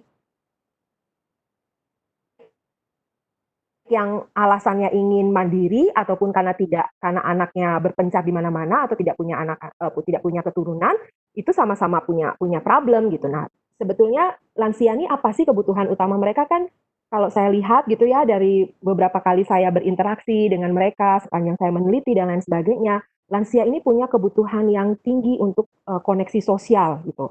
Jadi kalau kita datang, kita ajak ngobrol, itu lansia tuh suka banget gitu dan kita harus dan COVID-19 ini membuat, semuanya itu carut-marut kan yang tadinya, sesuatu yang habit kita, sesuatu yang, kegiatan kita sehari-hari atau sesuatu yang dalam tanda kutip kita bilang normally seperti itu tidak banyak hal yang tidak bisa kemudian kita lakukan. Nah, berarti kalau misalnya kebutuhan itu yang utama, berarti apa yang bisa kita lakukan? Adalah untuk menjaga koneksi sosial ini tuh tetap bisa kita jaga gitu, baik di masa COVID-19 gitu. Nah, sekarang dengan adanya teknologi, saya rasa, koneksi sosial itu tetap bisa kita, jaga. Makanya di awal-awal ketika misalnya pemerintah social distancing dan lain sebagainya, saya termasuk orang yang agak ini ya, agak apa namanya, agak protes gitu. Kita nggak bisa walaupun Covid terjadi gitu, kita sebagai makhluk sosial itu tidak bisa, terputus koneksi kita dengan lingkungan kita gitu. Bagaimanapun kita tuh tetap membutuhkan itu gitu, sehingga ya kemudian ada beberapa ahli yang mengubah social distancing ini menjadi physical, distancing gitu. Walaupun misalnya kita harus jaga jarak gitu, tetap koneksi sosial itu dengan berbagai cara gitu, tetap jalin. Apakah menelpon, apakah kemudian lewat, video call gitu ya, terus apakah jadi komunikasi yang mungkin jarang kita lakukan format-formatnya di masa lalu itu coba kita tingkatkan lagi sekarang gitu, ke keluarga kita atau lansia-lansia yang tinggal sendiri. Nah kemudian itu dari, keluarga gitu ya. Dari komunitas apa yang, bisa bisa dilakukan gitu. Nah, balik lagi, saya menganjurkan atau saya, stick dengan, policy brief, Ikatan Psikologi Sosial bahwa solidaritas sosial itu sangat dibutuhkan untuk masyarakat kita gitu. Jadi pendekatan-pendekatan yang lebih komunal, terus kemudian mengaktifkan peran-peran, wadah-wadah atau struktur sosial di masyarakat untuk kemudian melakukan pendampingan ke rumah-rumah, mungkin tidak seperti dulu ya, harus dengan, PHBS yang anjurannya Pak Putu tadi, pakai masker, terus kemudian, jaga jarak, hanya sekedar untuk, mengetahui kondisi, lansia, update seperti apa sih setiap harinya gitu. Saya ingat waktu, saya pernah belajar gitu ya tentang bagaimana sistem-sistem misalnya di Jepang gitu, itu diberdayakan untuk pendampingan, lansia. Karena lansia di Jepang kan sebagian besar hidup sendiri gitu ya, tapi kemudian misalnya menggunakan, jasa layanan yang di rumah-rumah untuk kemudian melakukan pendampingan terhadap lansia. Tapi di COVID-19 ini kembali lagi, eee mungkin kita pakai model yang sama, tapi tetap harus, memperhatikan, keselamatan dan PHBS itu. Itu aja sih, Mbak. Ya, baik. Terima kasih Bu DL ya informasinya. Ini perlu kita cermati bersama memang bentuk-bentuk komunikasi ini yang bisa kita ubah ya. Kalau dulu mungkin memang berkunjung dan sebagainya, bagi keluarga ini bisa melalui telepon, apalagi bisa video call seperti itu ya. Terus, saya kelupaan kayaknya yang Panti Werda ya. Iya, yang Panti Werda belum Bu DL.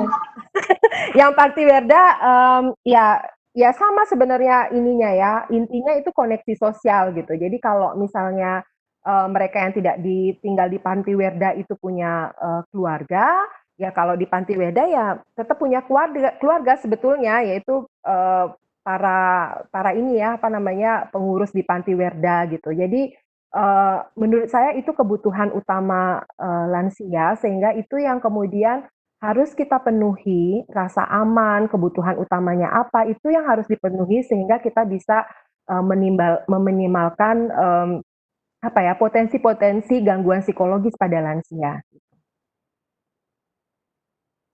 Ya, mungkin kalau yang di Panti Werda ini bisa kita maksimalkan peran petugas yang ada di Panti Werda ya Bu ya, untuk memberikan dukungan kepada lansia. Ya, selanjutnya saya akan bacakan pertanyaan ini untuk Bapak Putu Dharma ya, dari Ibu Hikmatul Aini. Ya, ini bertanya tentang bagaimana pendapat Bapak ini tentang lansia yang mempunyai keyakinan bahwa mati sudah diatur sehingga lansia itu mengabaikan pandemi ini. Tindakan kita bagaimana? Silakan Bapak. Ya, terima kasih Bu Sani buat Bu Himatul ya. Jadi terima kasih pertanyaannya, sangat menarik. Dan saya rasa ini fenomena yang cukup luas dan cukup banyak terjadi di masyarakat. Nah, dan kita sebagai tenaga kesehatan khususnya harus hati-hati menyimak hal ini. Barangkali lagi-lagi pendekatan kita, kalau saya dari keperawatan, pasti pendekatannya adalah health education yang baik kepada masyarakat. Nah, saya rasa ini bukan ageisme, bukan pandangan negatif terhadap lansia, itu beda. Saya rasa ini kita bisa golongkan sebagai sebuah penerimaan pada diri lansia sendiri, kalau lansia yang mengungkapkan ini, akan bahwa dia sebenarnya sudah mencapai suatu titik, dia akan siap berangkat ke sana. Itu positifnya. Akan tetapi yang perlu kita tekankan sebagai tenaga kesehatan adalah bukan dampak untuk diri sendiri jika terkena COVID, tetapi bagaimana dampak terhadap anak cucunya, dampak terhadap masyarakat luas, dampak terhadap kebijakan publik yang ada di Indonesia. Barangkali secara pelan-pelan kita bisa mengarahkan kembali bahwa COVID ini sekali lagi meskipun pada lansia yang mempunyai keyakinan bahwa dia akan segera meninggalkan dunia ini, barangkali demikian, sekali lagi penekanannya bukan hanya untuk diri sendiri, tetapi pencegahan kepada keluarga, anak cucu, dan masyarakat luas. Barangkali demikian Ibu Sani, terima kasih. Baik, terima kasih. Saya boleh ikut menambahkan karena menarik. Iya, silakan Dokter Suke, silakan. Ya, ini sangat menarik. Terus terang, saya setuju dengan Pak Putu tadi ya, bahwa ini poin positifnya bahwa dia sudah menerima. Orang yang sudah siap mati itu luar biasa tuh. Itu sesuatu yang menurut saya tuh poin positif yang harus dikuatkan karena dia sudah masuk pada fase penerimaan. Tetapi kita betul, saya juga setuju bahwa disampaikan bahwa penyakit itu membawa kematian. Kalau memang dia butuh bekerja, ya tetap pakai masker. Ya, janganlah sampai mencari penyakit, karena kalau mencari penyakit artinya itu mau bunuh diri, itu sudah yang lebih parah lagi, itu bukan menerima kematian tapi ingin meninggal namanya. Nah, dan itu sudah pasti sudah salah. Jadi memang tetap kita sebagai manusia tetap berusaha untuk lebih sehat, berusaha untuk lebih bermakna buat lingkungan sekitar kita, buat keluarga, buat masyarakat, lebih banyak memberikan arti buat kehidupan dengan memperpanjang usia kita. Bukan kita ingin buru-buru untuk itu. Itu saja sih yang ingin saya tambahkan. Terima kasih. Terima kasih Dokter Suke. Jitu sekali ya ini tambahannya. Iya. Satu pertanyaan lagi mungkin ini dari Yatmi Mulyo dari Rumah Sakit Sumber Waras. Ini mungkin bisa ditanggapi oleh semua narasumber. Ini bagaimana caranya memotivasi lansia yang sulit menerima bahwa ia terdampak COVID dan memberikan semangat sembuhnya itu bagaimana? Nah, ini poin pentingnya. Bagaimana memberikan semangat untuk sembuhnya? Tips triknya bagaimana? Silakan. Siapa dulu ini? Mungkin saya dulu ya. Nanti yang ditambahkan Bu Diah tambahkan oleh Pak Putu. Silakan. Saya memandang dari sudut kesehatan. Sudut kesehatan dalam arti memang angka kematian banyak pada lanjut usia, terutama pada komorbid, tapi bukan berarti tidak bisa sembuh. Dan setiap peluang, setiap ada harapan itu harus kita berikan dan harus kita berikan kesempatan buat lansia kita yang terkena COVID. Jadi semangat lansia untuk terkena COVID harus kita tingkatkan karena itu akan meningkatkan imunitasnya dia. Meningkatkan imunitasnya dia bukan berarti kalau dia terkena, waduh pasti dah saya. Nah kalau sudah bilang begitu maka akan terjadilah. Itu nanti harus kita bangkitkan, kita berikan dia harapan, kita perbaiki semua penyakit yang ada dalam arti kita obati dia, perbaiki nutrisinya, berikan obat-obat simptomatik, supported yang semestinya, edukasi dengan baik bahwa harapan untuk sembuh itu tetap ada kepada siapa saja punya harapan untuk sembuh. Karena COVID itu bisa disembuhkan. Mungkin itu dari saya, silakan kalau dari yang lain menambah.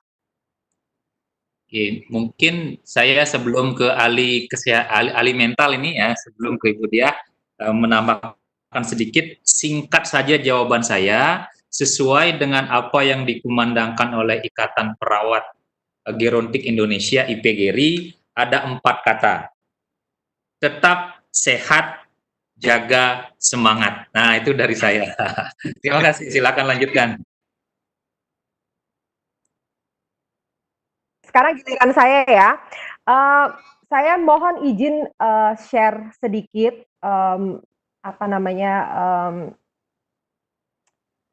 share PowerPoint sedikit ya, materi. Jadi ini karena banyak juga pertanyaan dari teman-teman nursing kayak saya lihat di live chat gitu ya, yang menanyakan apa sih yang bisa dilakukan pendampingan gitu ya oleh perawat-perawat yang ada di rumah sakit gitu jika berhadapan dengan pasien-pasien lansia yang saat ini berstatus positif dan sedang dirawat, apa yang bisa kita lakukan gitu. Nah, ini sebenarnya ini konsep psychological first aid. Jadi psychological first aid itu mirip dengan medical first aid sebetulnya ya. Jadi pertolongan psikologis pertama, kalau medical kan pertolongan fisik pertama gitu. Jadi satu step pertama yang bisa dilakukan oleh teman-teman perawat gitu atau dokter yang berhadapan dengan lansia di rumah sakit, penuhi dulu kebutuhan yang mendesak dari mereka apa gitu. Kita tanyakan apa sih kebutuhannya saat ini. Dia misalnya butuh informasi atau butuh pengen tahu tentang status kesehatannya dan lain sebagainya, ya kita sampaikan itu. Terus kemudian penting sekali untuk kita melatih kemampuan kita mendengar gitu ya. Jadi tidak hanya hearing tapi listening gitu, mendengar aktif gitu. Kadang-kadang buat lansia atau mereka yang terpapar bencana, kita duduk di situ saja ngedengerin keluhan-keluhan mereka gitu ya, apa yang mereka rasakan itu satu obat gitu ya, healing yang bisa membantu mereka gitu untuk mereduce kemudian mungkin rasa sakitnya nggak seberapa gitu ya, tapi rasa anxiety, kecemasan, apalagi dengan berita-berita yang sekarang sangat heboh gitu ya di luar sana dan lain sebagainya, itu yang kemudian pengalaman sakit subjektif itu yang kemudian mempengaruhi pengalaman sakit yang sebenarnya gitu dan memperparah gitu. Dan kemudian kita bantu, kita terima segala perasaannya, kita bantu dan kita arahkan. Jadi PFA itu sebenarnya ada 6 yang bisa kita lakukan, kita lihat, kita dengar, terus kemudian dengan mendengarkan itu sebenarnya kita bisa memberikan rasa nyaman, terus jangan lupa pada lansia-lansia itu social connection itu penting. Jadi walaupun di rumah sakit, mungkin nggak bisa ada yang datang jengukin, tapi ya kita bisa misalnya apakah harus lewat video call dan lain sebagainya, atau enggak kalau misalnya nggak boleh bawa gadget ke dalam ruang perawatan dan lain sebagainya, kita tanyakan siapa orang yang misalnya pengen dia hubungin, yang bisa kita bantu juga hubungin dan lain sebagainya. Terus kemudian prinsip berikutnya adalah lindungi, jadi lindungi hak-hak mereka, lansia gitu ya, entah hak mereka untuk menanyakan mengenai status kesehatannya atau pengobatan dan lain sebagainya, atau kemudian dia meminta kita untuk mempertanyakan hak-hak hukumnya dan lain sebagainya, kita lindungi itu. Dan jangan lupa ini di PFA itu adalah memberi harapan, memberi hope gitu ya. Kalau tadi ada yang ya udahlah saya sudah siap untuk mati, toh umur saya udah segini gitu ya. Saya setuju dengan Pak Putu sama Dr. Suke bahwa ya walaupun lansia itu salah satunya tahapan perkembangannya adalah penerimaan diri terhadap kondisinya gitu ya, tapi tetap hope dan harapan untuk kemudian kita bisa hidup lebih lama secara produktif gitu ya, dan berkontribusi itu tetap harus kita tanamkan pada lansia. Jadi kurang lebih mungkin ini ya yang bisa saya sharing juga buat teman-teman medis yang sedang bekerja di sana mendampingi pasien-pasien COVID. Salut sekali buat teman-teman, semoga juga terus dalam kondisi sehat. Ya, terima kasih Bu Diah. Ya, luar biasa sekali ya masukannya. Ini sangat berguna bagi teman-teman kita yang ada di garda terdepan ini untuk memerangi pandemi COVID saat ini ya. Baik, bagi Bapak Ibu peserta, ingin saya sampaikan sedikit informasi bahwa Bapak Ibu yang sudah melakukan registrasi dalam kegiatan webinar ini dapat melakukan registrasi akhir ya, yang dapat dilihat link registrasi akhir untuk mendapatkan sertifikat. Link ini sudah tampil ya pada running text di tampilan YouTube Anda. Registrasi akhir ini kami berikan waktu sampai pukul 1 waktu Indonesia bagian tengah. Ya, silakan untuk dapat mengisi registrasi akhir.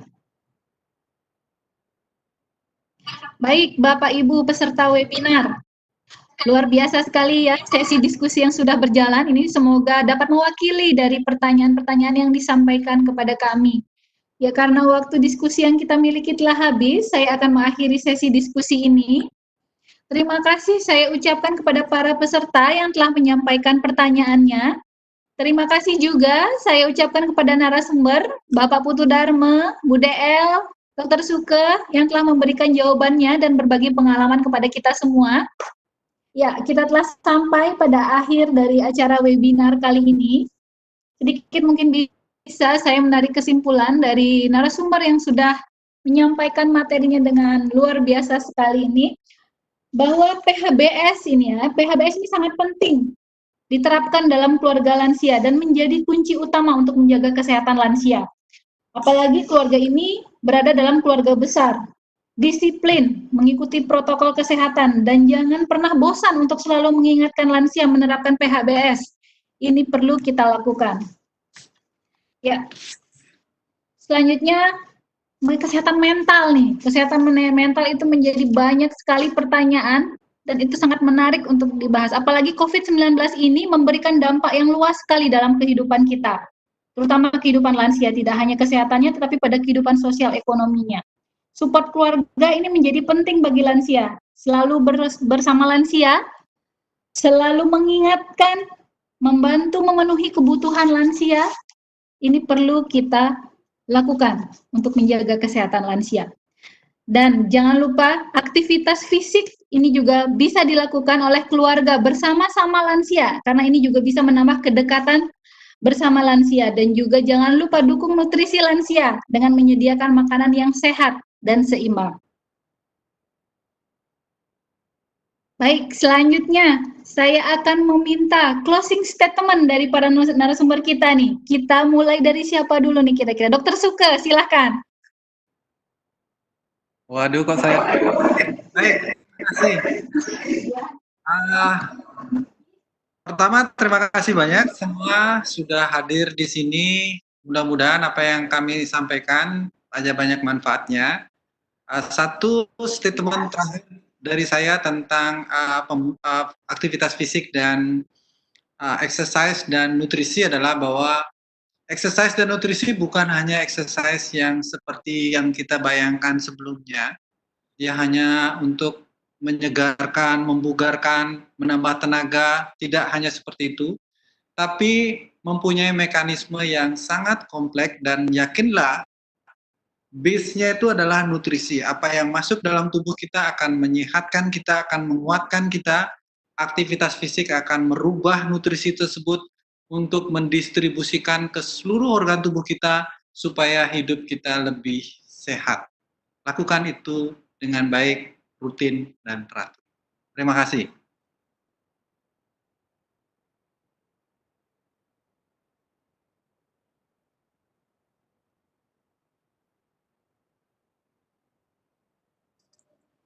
Ya, baik, silakan selanjutnya. Bu DL.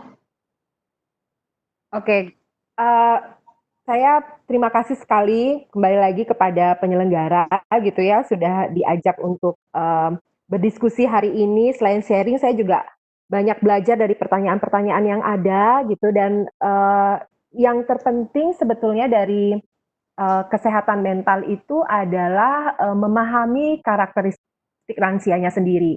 Apa yang menjadi karakteristik mereka, terus kemudian apa sih yang menjadi kebutuhan utama mereka. Dan saya bisa bilang di sini seperti no one size fits all gitu. Jadi semua harus disesuaikan dengan situasi lansianya. Tapi satu yang terpenting dari beberapa kebutuhan lansia adalah koneksi sosial gitu. Jadi itu yang harus kita tetap jaga dalam fase pandemik atau nanti era new normal. Gimana kemudian cara-cara baru yang ada itu tetap bisa kita jaga untuk tidak memutus mata rantai keterhubungan sosial lansia dengan lingkungannya.